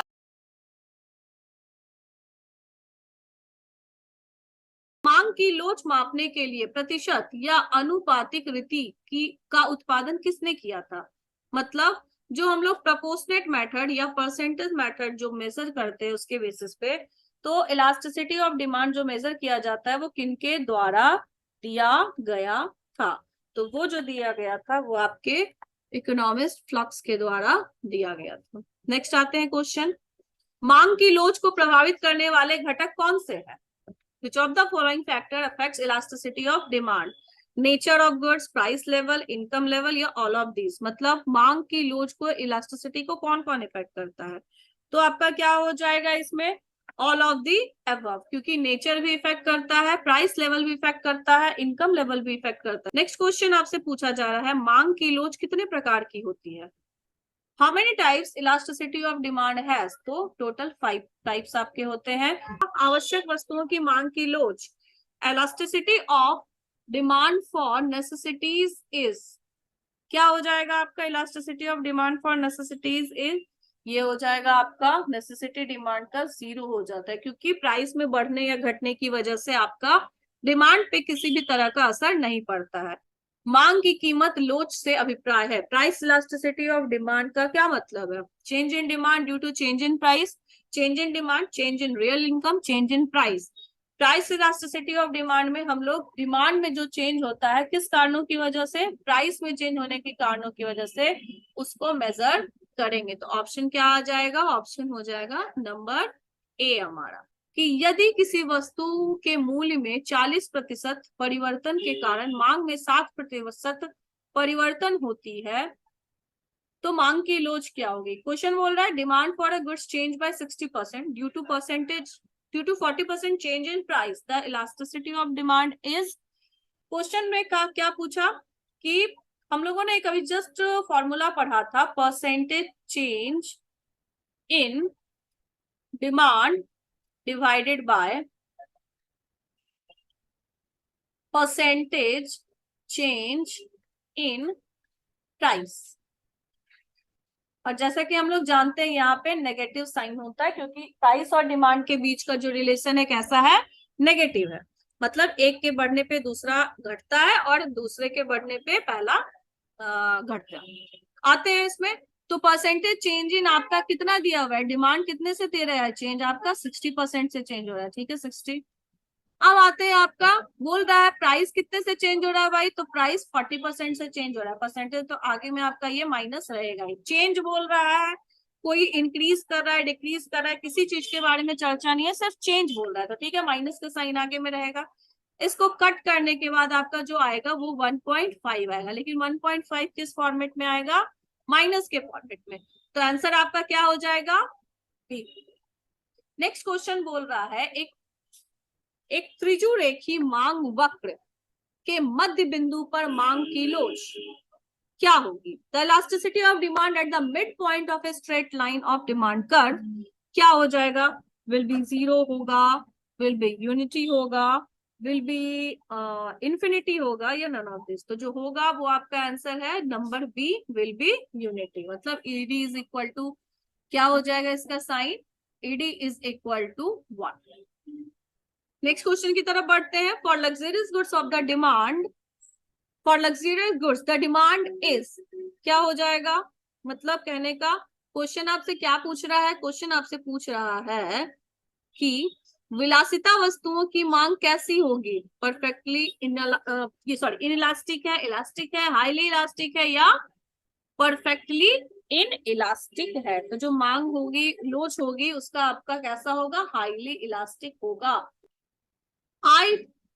अति पर वलयाकार मांग वक्र निम्न में से क्या दिखाता है? Rectangular hyperbola demand curve slows. Rectangular hyperbola किस डिमांड कर्व को बताता है? तो ये यूनिटरी इलास्टिक डिमांड को हमको बताएगा, यानी ईडी इज इक्वल टू 1। उसका एमसीक्यूज आपका नंबर फर्स्ट का क्वेश्चन बता रहा है उत्पादन फलन के उत्पादन किसका फलन है? मतलब in production function, production is a function of price, factors of production, total expenditure, या none of this? तो जो प्रोडक्शन फंक्शन है मतलब फंक्शनल रिलेशनशिप, आपका जो उत्पादन का जो कह सकते हैं रिलेशन यानी संबंध है, किससे है? तो उसके आपका प्रोडक्शन का जो रिलेशन है उसके किससे है आपका? तो फैक्टर्स ऑफ प्रोडक्शन से रिलेटेड है। मतलब जो रिलेशन है आपके उत्पादन का संबंध है वो किससे है? फैक्टर ऑफ प्रोडक्शन से रिलेटेड है। तो फैक्टर्स ऑफ प्रोडक्शन आपका ऑप्शन किसमें है? उत्पत्ति के साधनों का। उत्पत्ति ह्रास नियम लागू होने का मुख्य कारण क्या है? Basic reason of operating the law of diminishing return. Law of diminishing return का बेसिक रीजन क्या हो जाएगा? साधनों की सीमितता या फिर आपका साधनों का अपूर्ण स्थानापन्न होना, यानी स्कार्सिटी ऑफ फैक्टर्स है या इम्परफेक्ट सब्स्टिट्यूशन बिटवीन फैक्टर्स, तो बोथ हो जाएंगे। दोनों ही रीजंस की वजह से आपको देखने को मिलता है क्या? Law of diminishing returns two factor. अल्पकालीन उत्पादन फलन की व्याख्या निम्नलिखित में से किस नियम के द्वारा की जाती है? Which of the following explains the short run production function? Law of demand, law of variable proportion, returns to scale, या इलास्टिसिटी ऑफ डिमांड? तो जो हमारा शॉर्ट रन प्रोडक्शन फंक्शन है उसमें हम लोग किसके द्वारा क्या एक्सप्लेन करते हैं? तो हम लोग परिवर्तनशील अनुपात के नियम द्वारा एक्सप्लेन करते हैं। नेक्स्ट क्वेश्चन पूछ रहा है दीर्घकालीन उत्पादन फलन का संबंध निम्न में से किससे? Long run production function is related to law of demand, law of increasing returns, law of returns to scale, और इलास्टिसिटी ऑफ डिमांड। तो जो हमारा लॉन्ग रन प्रोडक्शन फंक्शन है वो किससे रिलेटेड है? Law of returns to scale से related है। अल्पकालीन उत्पादन की दशा में एक विवेकशील उत्पादक किस अवस्था तक उत्पादन करना पसंद करेगा? मतलब क्वेश्चन है in which stage of production a rational producer likes to operate in short run production function. मतलब कौन से आपके स्टेज में वो आपका क्या करेगा? प्रोडक्शन करना चाहेगा। तो जो आपका होगा वो क्या हो जाएगा? सेकेंड स्टेज, यानी कि कांस्टेंट रिटर्न्स टू फैक्टर वाले स्केल पे। चलिए नेक्स्ट क्वेश्चन की तरफ बढ़ते हैं। परिवर्तनशील अनुपात का नियम उत्पादन की 3 अवस्थाओं की चर्चा करता है। उत्पादन के प्रथम चरण में बोल रहा है law of variable proportion explains 3 stages of production. In the first stage of production both MP and AP rises, MP rises, AP falls, MP is 0।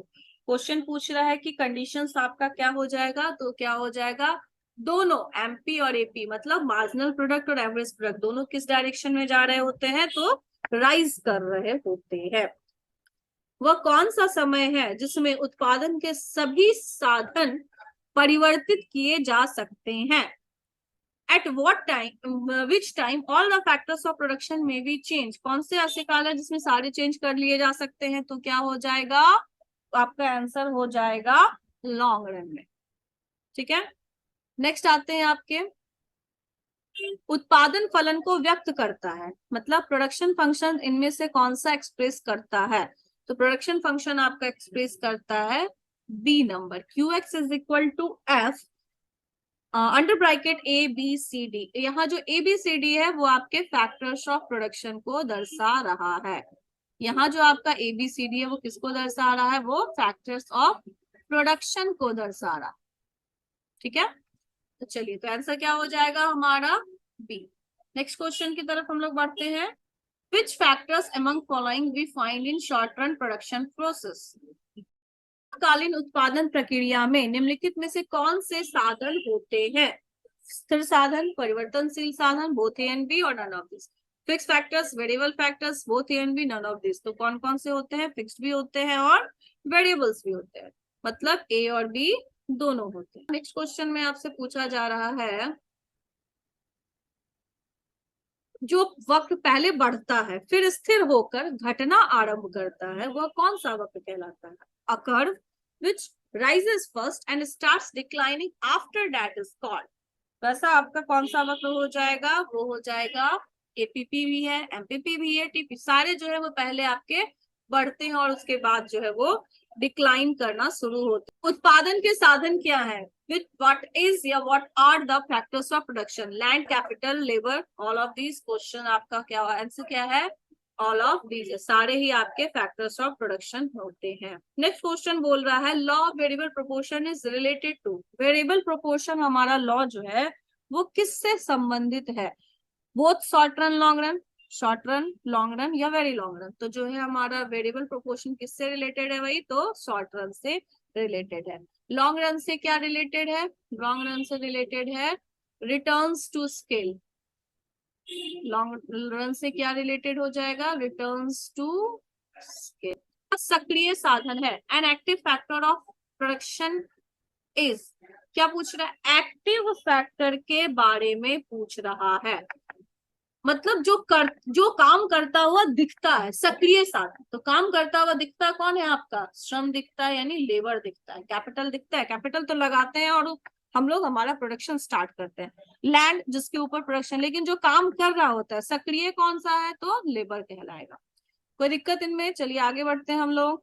Next question हो गया, उत्पादन के सभी संसाधनों में एक ही अनुपात में वृद्धि के परिणाम स्वरूप उत्पादन में अधिक अनुपात में वृद्धि हो तो इसे कहेंगे, in all factors of production are increased by same proportion and as a result output increases by a greater proportion then it is called, ये क्या कहलाता है हमारा, तो ये कहलाता है increasing returns to scale। जब औसत उत्पाद अधिकतम होता है तब सीमांत उत्पाद, when average price is maximum the marginal price is, marginal price क्या हो जाएगा, average price maximum होने से marginal price, मार्जिनल प्रोडक्ट हमारा एपी से कम हो जाएगा। निम्नलिखित में से कौन उत्पत्ति का साधन नहीं है, इनमें से कौन आपका फैक्टर्स ऑफ प्रोडक्शन में शामिल नहीं है, तो वो कौन सा था, मनी था। नेक्स्ट क्वेश्चन आपसे चलते हैं, the average product curve is the in the input output plane will be, आगत निर्गत समतल पर औसत वक्र, औसत उत्पाद का वक्र होगा, कैसा वक्र होगा ये, तो ये हो जाएगा इनवर्स यू शेप का वक्र कहलाता है। नेक्स्ट क्वेश्चन पूछ रहा है, इनमें विच of the following is production function, इनमें से कौन उत्पादन फलन को व्यक्त करता है, वो दर्शाएगा Q is equal to F under bracket P। Next chapter हमारा प्रोडक्शन फंक्शन है, उससे रिलेटेड क्वेश्चंस को सॉल्व करते हैं। Which of the following is included in money cost, इनमें से कौन सा जो है वो मनी कॉस्ट में इंक्लूड किया जाता है, तो नॉर्मल प्रॉफिट भी, इम्प्लिसिट कॉस्ट भी, एक्सप्लिसिट कॉस्ट भी, all of the above। Which of the following is not fixed cost, इनमें से कौन सा ऐसा है जो फिक्स्ड कॉस्ट नहीं है, इंश्योरेंस प्रीमियम, इंश्योरेंस प्रीमियम आपका एक फिक्स्ड कॉस्ट है, इंटरेस्ट आपका एक फिक्स्ड कॉस्ट है, रेंट भी आपका एक फिक्स्ड कॉस्ट है, तो नहीं है वो कौन है, cost of raw material. Fixed cost कहते किसको है ये भी जान लीजिए। फिक्स्ड कॉस्ट वैसा कॉस्ट है जो आउटपुट में चेंज होने के साथ चेंज ना हो। आउटपुट अगर अप डाउन हो भी रहा है फिर भी आपका क्या हो जाएगा, आउटपुट अगर अप डाउन ले भी रहा है तो फिर भी फिक्स्ड कॉस्ट आपका कांस्टेंट ही रहेगा। चाहे आप 2 यूनिट का प्रोडक्शन कीजिए तब भी, चाहे आप 200 यूनिट का प्रोडक्शन कीजिए तब भी आपका फिक्स्ड कॉस्ट जो है 2 यूनिट पे अगर मान लिया जाए 50 है तो 200 यूनिट पे भी वो 50 ही रहेगा, सॉरी वो 50 ही रहेगा। तो फिक्स्ड कॉस्ट आपके इंश्योरेंस प्रीमियम थे, इंटरेस्ट थे, रेंट ऑफ फैक्ट्री भी था, लेकिन जो कॉस्ट ऑफ रॉ मटेरियल है वो एक फिक्स्ड कॉस्ट नहीं। नेक्स्ट बढ़ते हैं हम लोग। उत्पादन में वृद्धि के साथ साथ कुल लागत एवं कुल स्थिर लागत का अंतर, कहने का मतलब है what is with the increase in production the difference between total cost and total fixed cost. क्या होता है, डिफरेंस घटता है, बढ़ता है, समान रहता है या घटता बढ़ता रहता है? तो आंसर आपका हो जाएगा ये डिक्रीज करता है। डिफरेंसेस जो है वो एक दूसरे से डिक्रीज करने लगते हैं। मतलब कहने का कि टोटल कॉस्ट आपका जो हो जाएगा और टोटल फिक्स्ड कॉस्ट का डिफरेंस जो है वो धीरे धीरे डिक्लाइन करने लगेगा। उत्पादन की मात्रा में परिवर्तन का प्रभाव, changes in production quantity affects both fixed and variable cost, only variable cost, only fixed cost या नन ऑफ द एबव। मतलब प्रोडक्शन क्वांटिटी अगर चेंज होगा तो इनमें से क्या चेंज होगा, फिक्स्ड और चेंज इन प्रोडक्शन आपका जो क्वांटिटी है वो किसको इफेक्ट करेगा, फिक्स्ड कॉस्ट और वेरिएबल कॉस्ट को, दोनों को, सिर्फ वेरिएबल कॉस्ट को, फिक्स्ड कॉस्ट को, या फिर किसी को भी नहीं। तो ये जो परिवर्तित करेगा, भी जस्ट बोले कि आउटपुट कुछ भी हो जाए हमारा फिक्स्ड कॉस्ट फिक्स्ड ही रहता है, मतलब उसमें कोई भी चेंजेस नहीं होता है। तो वेरिएबल कॉस्ट चेंज करेंगे। उत्पादन बंद कर देने पर निम्नलिखित में से कौन सा प्रभाव पड़ता है? What happens when production is shut down?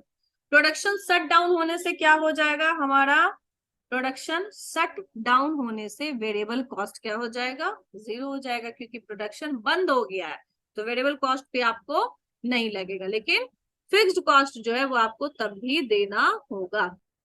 Next question है कौन सा इसमें से जो है वो आपका सही है? तो TVC is equal to TC minus TFC. Formula है आपका TC is equal to TAVC minus आपका टीएफसी। फॉर्मूला इसका देख लीजिए, फॉर्मूला इसका होता है TC is equal to total, यानी total fixed cost, total cost is equal to total fixed cost plus total variable cost.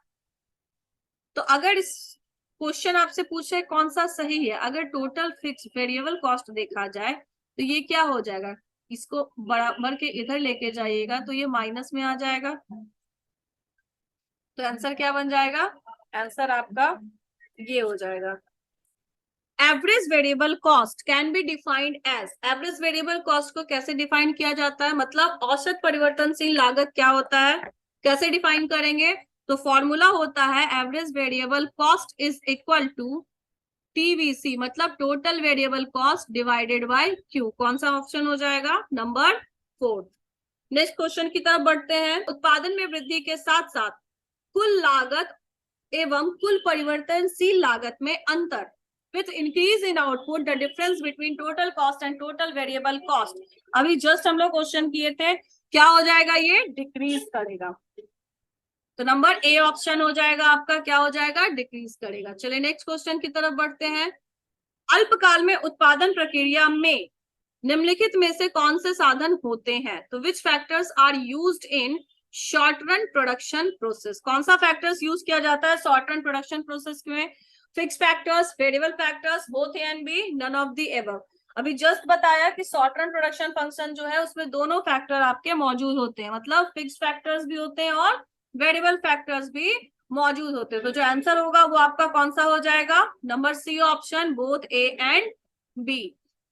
Next question की तरफ बढ़ते हैं। अवसर लागत का वैकल्पिक नाम क्या है?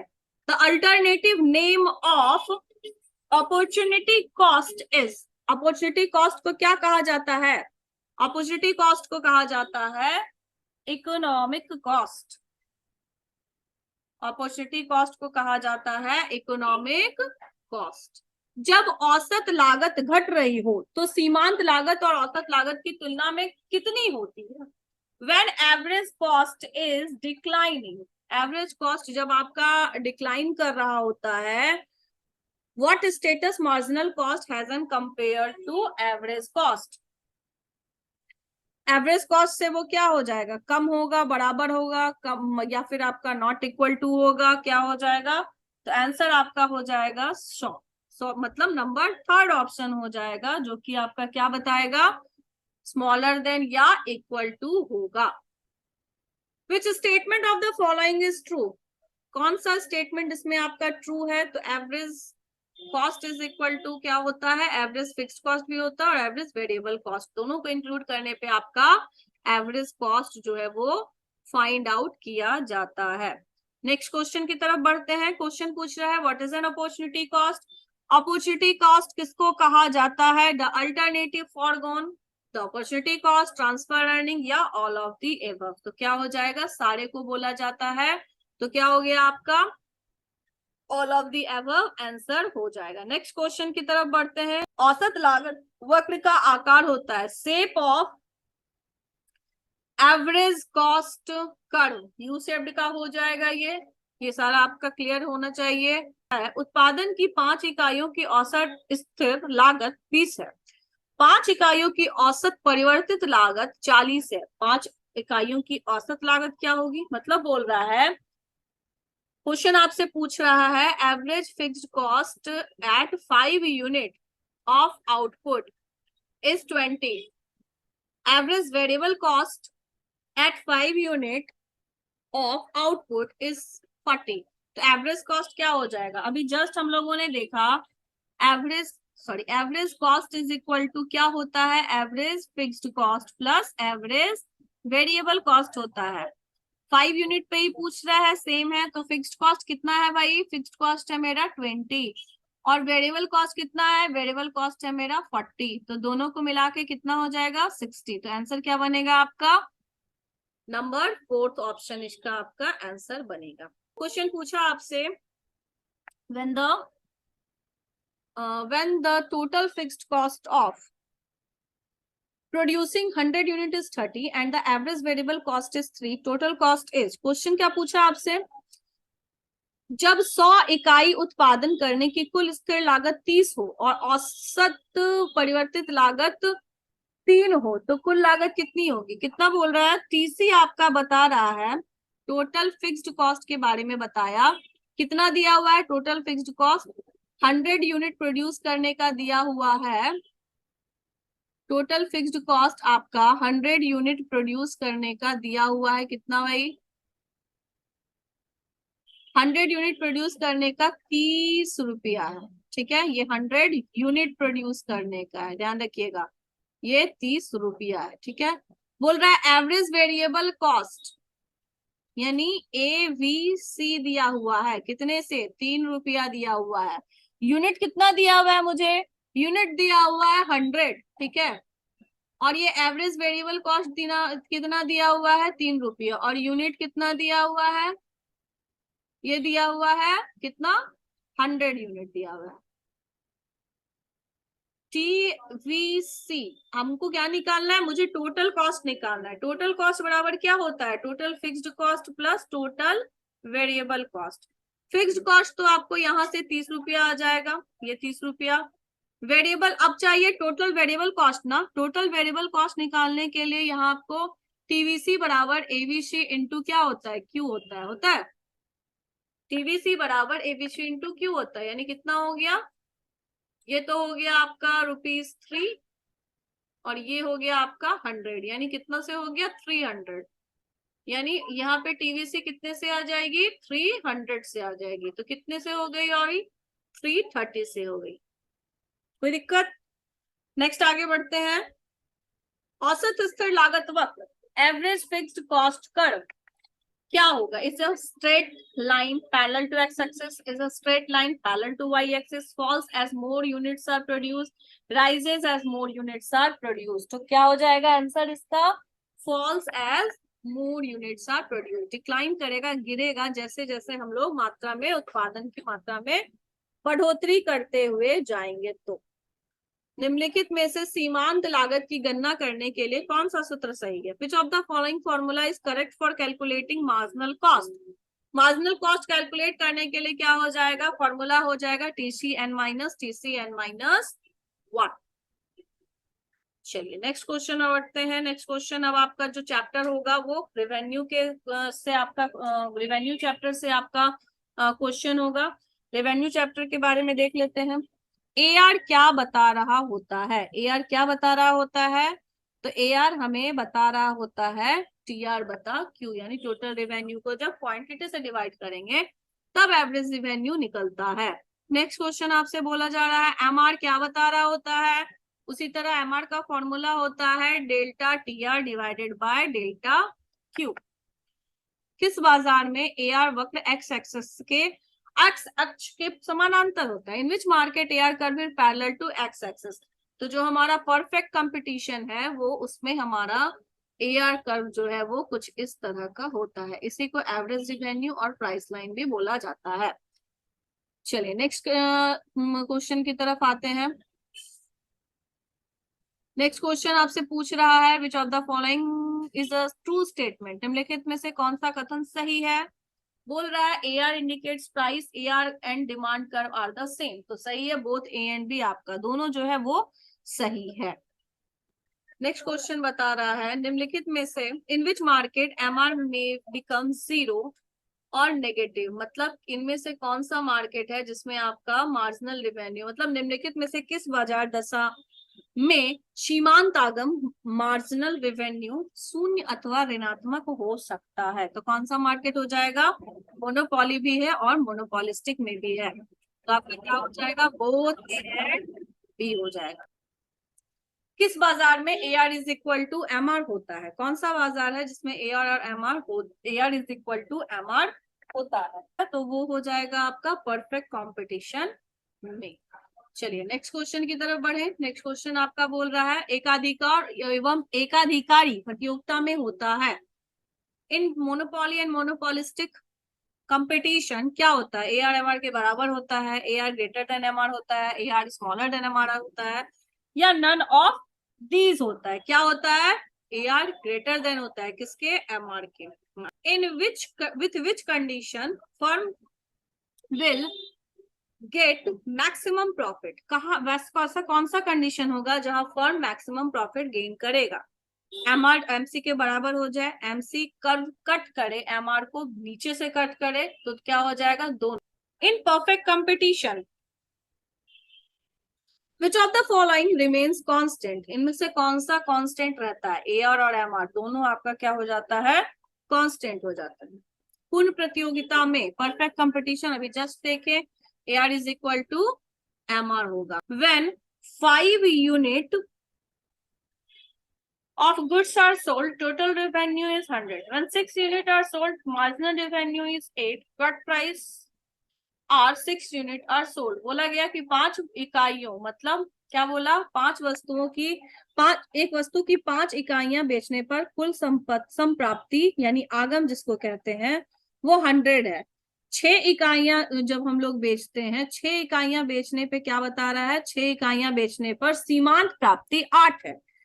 6 इकाइयां किस कीमत पर बेची गई, मतलब बोल रहा है कि 5 यूनिट, यहाँ पे यूनिट लिख लेते हैं, 5 यूनिट पे आपका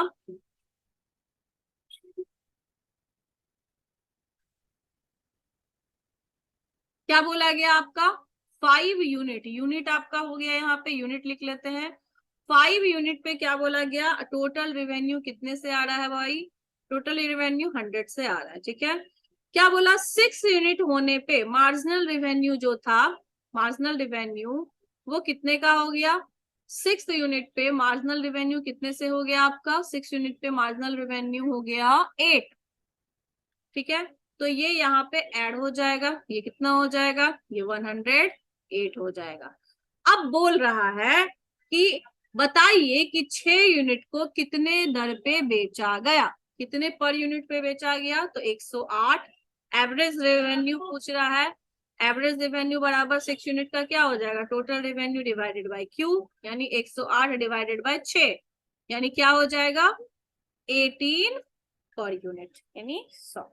नेक्स्ट क्वेश्चन बोल रहा है average revenue equals average revenue क्या है? Total revenue divided by quantity produced, ये है, या फिर बोथ ए एंड, कीमत है या फिर बोथ ए एंड बी है, तो क्या हो जाएगा? बोथ ए एंड बी हो जाएगा। नेक्स्ट क्वेश्चन क्या है?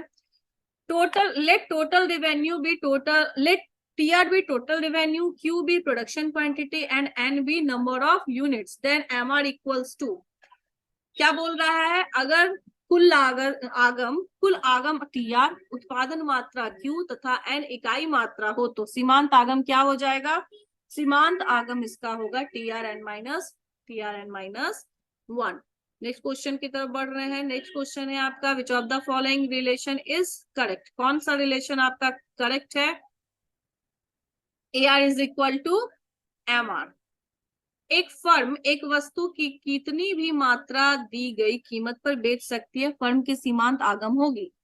If firm is able to sell any quantity of a goods at a given price, the firm's marginal revenue will be equal to average revenue.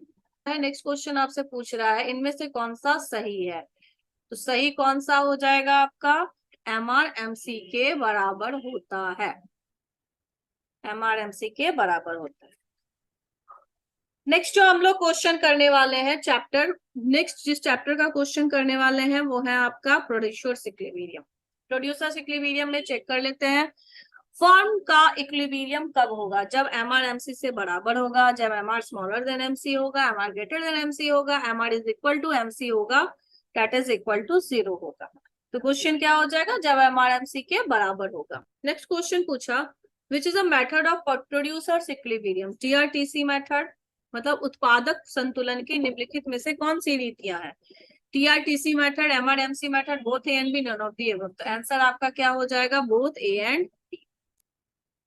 प्रत्येक बाजार दशा में एक firm के संतुलन में के लिए कौन सी शर्त पूरी होनी आवश्यक है? For every market which condition has to be fulfilled for firms equilibrium? AR is equal to MC, MR is equal to MC, MC curve should cut MR from below, या both B and C। Answer क्या हो जाएगा? MR MC approach का आपका क्या है? MR MC के बराबर भी होना चाहिए और MC कर्व कट करना चाहिए MR को, कहां से? तो नीचे से, मतलब बिलो से। In final equilibrium of firm क्या होता है? MC curve cuts MR curve from above, MC curve cuts MR curve from below, both A and B are true, none of the above are true। तो answer क्या हो जाएगा? Answer हो जाएगा number B. Next question, the basic condition of firms equilibrium. Basic condition क्या होता है firm के इक्विलिब्रियम के लिए? होता है MR is equal to MC। Firm का लाभ निम्नलिखित में से किस शर्त को पूरा करने पर अधिकतम होगा? in which condition firm will get maximum profit? कौन सा होगा? तो दोनों ही, मार्जिनल रेवेन्यू मार्जिनल कॉस्ट के बराबर हो और मार्जिनल रेवेन्यू, मार्जिनल कॉस्ट जो है curve, marginal cost curve cuts marginal revenue curve from below. Next पूछ रहा है, फर्म को लाभ मिलता है जब, फर्म को लाभ कब मिलता है? फर्म को लाभ मिलता है जब एवरेज रेवेन्यू बड़ा हो जाए एवरेज कॉस्ट से। नेक्स्ट आते हैं, सम विच्छेद बिंदु का उत्पन्न होता है, तब उत्पन्न होता है जब ब्रेक इवन पॉइंट क्या बता रहा होता है? ब्रेक इवन पॉइंट क्या बता रहा होता है? ब्रेक इवन पॉइंट बता रहा होता है कि टीआरटीसी के बराबर हो चुका है। नेक्स्ट जो आपका चैप्टर है वो है सप्लाई का, और सप्लाई, लॉ ऑफ सप्लाई के बारे में हम लोग लॉ ऑफ सप्लाई को भी पढ़ेंगे। अब उससे रिलेटेड कुछ क्वेश्चंस को बना लेते हैं। क्वेश्चंस क्या है आपके? सप्लाई इज एसोसिएटेड विद, पूर्ति निम्नलिखित में किससे जुड़ी होती है? Time period, price, both A and B, none of the above. तो आंसर क्या हो जाएगा? Both A and B. वस्तु की पूर्ति के निर्धारक घटक कौन से हैं? Determining factors of supply of goods क्या क्या है? तो प्राइस भी डिटरमाइन करता है गुड्स के सप्लाई को, करता है, रिलेटेड गुड्स का प्राइस भी करता है, और फैक्टर्स ऑफ प्रोडक्शन के प्राइस भी करते हैं। तो all of the above answer हो जाए। विच of the following statement is true? निम्नलिखित दिए गए कथनों में से कौन सा कथन सही है? तो वस्तु की कीमत और उसकी पूर्ति के बीच सीधा संबंध है, मतलब प्राइस और क्वांटिटी के बीच डायरेक्ट रिलेशन है, सही है। Supply curve rises from left to right, ये भी सही है। प्राइस और supply is affected by many factors, तो ऑल ऑफ दी। पूर्ति के नियम को निम्नलिखित में से कौन सा फलन प्रदर्शित करता है? Which of the following function shows the law of supply? Law of supply को कौन शो करता है? S is equal to, law of supply को शो करता है S is equal to F T. On which assumption the law of supply depends? पूर्ति के नियम की निम्नलिखित में कौन सी मान्यताएं हैं? There should be no change in income level of the buyer and seller in the market. Price of factors of production remain unstable. Technological level remain constant, या all of the above? तो क्या हो जाएगा? All of the above इसका answer हो जाएगा। सभी चीज जो है वो आपके assumptions के तौर पे यूज की जाती है, किसमें? सप्लाई। नेक्स्ट क्वेश्चन की तरफ बढ़ते हैं। If other things being same, what does the positive relationship of price and supply quantity signifies? अन्य बातें समान रहे तो वस्तु की कीमत तथा पूर्ति की मात्रा में धनात्मक संबंध क्या व्यक्त करता है? तो ये आपके लॉ ऑफ सप्लाई को बताता है। The reason of decrease in supply में के पूर्ति में कमी के निम्नलिखित में से कौन से कारण है? प्रोडक्शन कॉस्ट का बढ़ना, प्राइस ऑफ सब्स्टिट्यूट्स का बढ़ना, fall in number of firms in the industries. तो तीनों ही कारक हैं। तो नेक्स्ट क्वेश्चन, उस वस्तु की उस मात्रा को क्या कहते हैं जिसे विक्रेता निश्चित समय पर बाजार तथा कीमत पर बेचने के लिए तैयार होता है? उसको क्या कहते हैं हम लोग? बेचने के लिए तैयार होता है, तो क्या हो जाएगा? सप्लाई हो जाएगा। नेक्स्ट क्वेश्चन आपसे पूछा जा रहा है, पूर्ति अपने लिए मांग स्वयं उत्पन्न करती है। Supply creates its own demand. ये किनके द्वारा कहा गया था? ये कहा गया था किन्स के द्वारा। नेक्स्ट जो आपका चैप्टर आ रहा है वो है डिफरेंट फॉर्म्स ऑफ मार्केट। तो इसके कुछ एमसीक्यूज को देखा जा सकता है, इंपॉर्टेंट एमसीक्यूज को देखते हैं। बाजार की निम्नलिखित में कौन सी विशेषताएं हैं? पहला आपका है which is the characteristics of the market? One area, presence of both buyers and sellers, single price of the commodity, all of the above। तीनों ही आपके जो है वो बाजार की विशेषताओं में शामिल है। With what does the monopolist market shows? एकाधिकार बाजार किसे दर्शाता है? प्रोडक्शन प्रोसेस को, डिस्ट्रीब्यूशन सिस्टम को, नेचर ऑफ मार्केट को। तो ये किसको दर्शाता है? ये हमारे नन ऑफ या फिर none of these. Monopolist market आपके मार्केट के नेचर को शो कर रहा होता है। बाजार स्थिति जिसमें वस्तु का केवल एक क्रेता होता है, वनली बायर, सिंगल बायर होता है, वो उसको मोनोप्सोनी कहा जाता है। और वन सिंगल अगर बायर हुआ तो मोनोप्सोनी, लेकिन अगर सिंगल सेलर रहा तो वो क्या कहलाएगा? उसको मोनोपोली कहेंगे। नेक्स्ट क्वेश्चन, किस बाजार में वस्तु विभेद पाया जाता है? प्रोडक्ट डिफरेंशिएशन किस मार्केट का एक फीचर्स है? प्रोडक्ट डिफरेंशिएशन पाया जाता है आपके मोनोपोलिस्टिक कंपटीशन के फॉर्मेट में। डिफरेंशिएटेड प्रोडक्ट्स वही आपका पूछा गया है, किसका है? तो ये भी हो जाएगा मोनोपोली का। नेक्स्ट क्वेश्चन में आपका which of the following is true in perfect competition? True क्या है? इनमें से पूर्ण प्रतियोगिता में निम्नलिखित में कौन सा कथन सही है? फर्म कीमत प्राप्त करता होता है, कीमत धारक नहीं। Firm is price taker not price maker, सही है। Firms demand curve is perfectly elastic, firms demand curve is perfectly elastic, ये भी सही है। AR is equal to MR, ये भी सही है, यानी all of the above. Next question, एकाधिकार की निम्नलिखित में से कौन सी विशेषता नहीं है? Which one is not a feature of monopoly? One buyer and many seller, lack of close substitutes, restrictions of new firms, all of the above। नहीं है तो वो है एक क्रेता और अधिक विक्रेता। एकाधिकार के लिए निम्नलिखित में से कौन सा कथन सही है? मोनोपोली के लिए क्या आपका ट्रू है? तो क्या हो जाएगा? फर्म कीमत निर्धारक होती है, फर्म इज प्राइस मेकर, सही है। डिमांड कर्व स्लोप्स डाउनवर्ड, ये भी सही है। प्राइस डिस्क्रिमिनेशन पॉसिबिलिटी राइजेस, ये भी सही है। तो क्वेश्चन क्या हो जाएगा? आंसर इसका all of the above. Next question की तरफ बढ़ रहे हैं। नेक्स्ट क्वेश्चन है आपका which one is the features of monopolistic competition? एकाधिकारी प्रतियोगिता के निम्नलिखित में से कौन सी विशेषता है? डिफरेंशिएटेड प्रोडक्ट, सेलिंग कॉस्ट है, imperfect knowledge of the market है, ऑल ऑफ द एबव। तो ये सारे ही आपके मोनोपोलिस्टिक कंपटीशन के फीचर्स हैं। A market in which there is free entry and exit, the market is free entry और exit किसमें होता है? कंपटीशन में होता है, कंपिटेटिव मार्केट में फ्री एंट्री और एग्जिट होता है। इसमें क्रेताओं और विक्रेताओं की संख्या बड़ी होती है। लार्ज नंबर ऑफ बायर्स और सेलर्स किसमें होते हैं? परफेक्ट कंपटीशन में होते हैं, मोनोपोलिस्टिक में भी होते हैं। तो दोनों ही आपके आंसर हो जाएंगे। Which of the following remain constant in perfect competition? पूर्ण प्रतियोगिता में क्या स्थिर रहता है? AR और MR दोनों ही स्थिर होता है। विशुद्ध प्रतियोगिता का निम्नलिखित में से कौन सा लक्षण है? विशुद्ध प्रतियोगिता का निम्नलिखित में से कौन सा लक्षण है? यानी प्योर कंपटीशन, यानी जिसको परफेक्ट कंपटीशन भी कहते हैं। Perfect knowledge of the market, perfect mobility of factors, homogeneity by products, उपर्युक्त सभी, all of the above. Which of the following is the features of perfect competition? वही जो आपसे पूछा गया, पूर्ण प्रतियोगिता बाजार की निम्नलिखित में से क्या विशेषता है? तो क्या हो जाएगा आंसर? सभी है। The concept of monopolistic competition is given by, monopolistic competition का कॉन्सेप्ट दिया गया था चैम्बरलिन के द्वारा। मोनोपोलिस्टिक कंपटीशन दिया गया था किनके द्वारा? चैम्बरलिन के द्वारा। निम्नलिखित में से कौन पूर्ण प्रतियोगिता की विशेषता नहीं है? परफेक्ट कंपटीशन का फीचर्स इनमें से कौन सा नहीं है? Large number of buyers and sellers है विशेषता, होमोजेनिटी ऑफ प्रोडक्ट भी विशेषता है, perfect knowledge of the market आपका क्या है? विशेषता है, लेकिन एडवर्टीजमेंट और सेलिंग कॉस्ट नहीं होता है। नेक्स्ट आते हैं, इसमें बोला जा रहा है किस बाजार में औसत या सीमांत आय बराबर होती है? मतलब कहने का मतलब है in which market is average revenue equal to marginal revenue. कौन सा मार्केट हो जाएगा?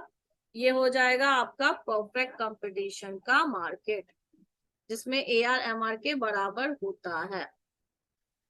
वस्तु की कीमत एवं मांग के बीच प्रति लोग संबंध पाया जाता है।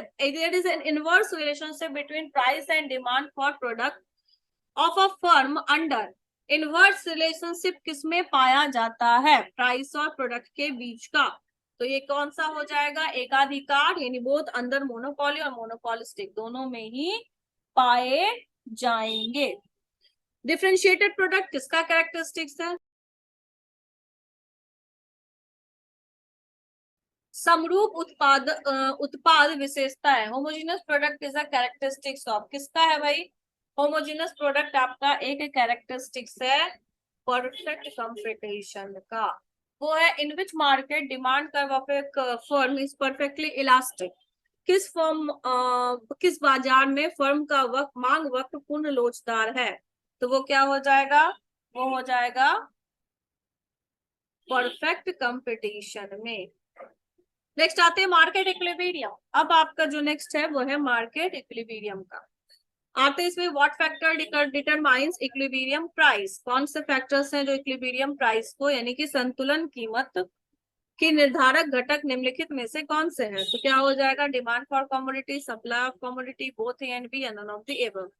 बोथ ए एंड बी करते हैं। निम्नलिखित में से किसके अनुसार किसी वस्तु की मांग की कीमत मांग और पूर्ति की शक्तियों द्वारा निर्धारित की जाती है?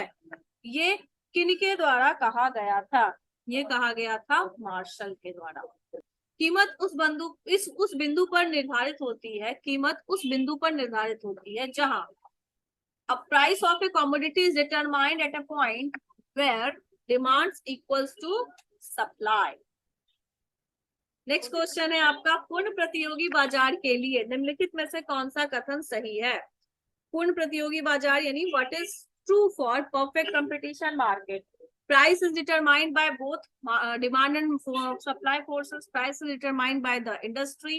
Each firm is of the industry is price taker. All of the above. तो आंसर्स क्या हो जाएंगे आपके? All of the above। निम्नलिखित में किसने कीमत निर्धारण प्रक्रिया के समय तत्व का विचार प्रस्तुत किया? Who gave the concept of time element in price determination? Time element किनके द्वारा दिया गया था? टाइम एलिमेंट आपका दिया गया था मार्शल के द्वारा। मार्शल ने पूर्ति के आधार पर उत्पादन समय को कितनी अवधियों में बांटा था? How many categories of production duration has been made by Marshall on the basis of supply? Production का कितना ड्यूरेशन बताया गया था? 2 ड्यूरेशन, मतलब 2 आपका बताया गया था, लॉन्ग रन और short run. Which is the reason of change in demand? Consumer का इनकम चेंज होगा तो change in price of related goods, population increase, क्या हो जाएगा? All of the above. निम्नलिखित में से कौन सा कथन सही है? तो अति अल्प काल में पूर्ति पूर्णतया बेलोच, मतलब in very short period supply is perfectly inelastic, price is affected bye demand conditions, supply curve elasticity depends on time period, both can be none of the above. Market price is found in, market price किसमें आपका find out होता है? तो short period में find out किया जाता है। Next question पे आते हैं। नेक्स्ट क्वेश्चन आपका क्या बता रहा है? किसी वस्तु का मूल्य निर्धारण होता है किसके द्वारा? मांग और पूर्ति दोनों के द्वारा। नेक्स्ट क्वेश्चन बोल रहा है पूर्ण प्रतियोगिता में किसी वस्तु का मूल्य निर्धारित होता है। The price of A goods in perfect competition is determined by, तो किनके द्वारा होता है? डिमांड और सप्लाई के द्वारा होता है। पूर्ण प्रतियोगिता में firm in perfect competition a firm determines price, obtains price, both and B none of this, क्या करती है? कीमत को ग्रहण करती है। तो क्या हो जाएगा? क्योंकि एक फर्म क्या होता है? प्राइस टेकर होता है, तो क्या हो जाएगा? Second option. In very short period supply will be, अति अल्प काल में पूर्ति होगी, कैसी होगी? परफेक्टली इन इलास्टिक होगी, which is not a condition for equilibrium of a monopoly firm. औसत आय, average revenue is equal to a marginal cost, average marginal revenue is equal to marginal cost curve cuts should cut the marginal revenue curve from below both B and C। तो option क्या हो जाएगा? both B and C हो जाएगा। एक firm का मांग वक्त पूर्ण लोचदार होता है। Demand curve of a firm is perfectly elastic under perfect competition, monopoly, monopolistic या ओलिगोपोली। परफेक्टली इलास्टिक किसमें होता है? परफेक्टली इलास्टिक परफेक्ट कंपटीशन में होता है। एक पूर्ण प्रतियोगी फर्म को निम्नलिखित का सामना करना पड़ता है। A perfect competitive firm faces constant AR, fixed price, constant MR, all of the above. तो परफेक्ट कंपटीशन है तो क्या हो जाएगा? ऑल ऑफ द अबव हो जाएगा। इन विच इक्विलिब्रियम पोजीशन, संतुलन की स्थिति में क्या होगा? The amount should be, the amount to be sold is equal to the amount to be purchased, market supply is equal to market demand, neither the firm nor the consumer wants to be disestablished, और all of the above। क्या हो जाएगा? Question आपका पूछा कि equilibrium position में क्या होगा, तो ऑल ऑफ दी अबव होगा। 19 आपका पूछा जा रहा है प्रत्येक बाजार दशा में एक फर्म के संतुलन के लिए कौन सी शर्त पूरी होनी चाहिए? In every market situation which condition is necessary to be fulfilled for a firms equilibrium? Answer हो जाएगा both B and C. Next question, price of A goods is determined at a point where, price कहाँ determined होता है? जब वस्तु की मांग उसके सप्लाई के बराबर होती है। Market price is defined by, market price किसके द्वारा डिफाइन किया जाता है? शॉर्ट रन पीरियड के द्वारा, शॉर्ट रन मार्केट के द्वारा। कुछ आपके एप्लीकेशंस क्वेश्चंस हैं, उसको भी देख लिया जाए। क्वेश्चंस बोला जा रहा है कि साम्य कीमत का निर्धारण निम्न में से किसके द्वारा स्थापित होता है? Which determines the equilibrium price, demand, supply, both A and B. क्या हो जाएगा? Both A and B. साधन कीमत निर्धारण के निम्न में से कौन से घटक हैं? साधन, क्वेश्चन पूछ रहा है साधन कीमत निर्धारण के निम्न में से कौन से घटक हैं? तो कौन से घटक हैं? हो जाएगा आपका प्राइस डिटर्मिनेशन के लिए कौन कौन, which is the component of factors price determination, तो सारे ही फैक्टर्स, क्योंकि फैक्टर्स ऑफ प्रोडक्शन है तो सारे ही फैक्टर्स रिस्पॉन्सिबल होंगे। कीमत उस बिंदु पर निर्धारित होती है जहां price of A goods is determined at a point where, क्या हो जाएगा? Demand of a commodity is equal to supply, तो सी नंबर ऑप्शन इसका हो जाएगा। रेंट इज इक्वल टू क्या होता है? फॉर्मूला होता है actual income minus transfer income. निम्नलिखित में से कौन सा कथन सही है? Which of the following is correct?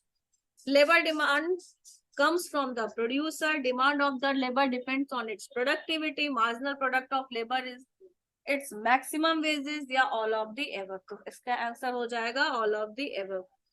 Number 6 हो जाएगा, प्रत्येक फर्म सम का उपयोग उस बिंदु तक करती है। मतलब क्वेश्चन पूछ रहा है every firm uses labour into the onto the point where labor's marginal productivity is equal to wages rate, where labor's marginal productivity is less than the wage rate, or where labor's marginal productivity is more than the wage rate। तो क्या हो जाएगा, जहां labour का marginal productivity उसके wage rate के बराबर हो जाए।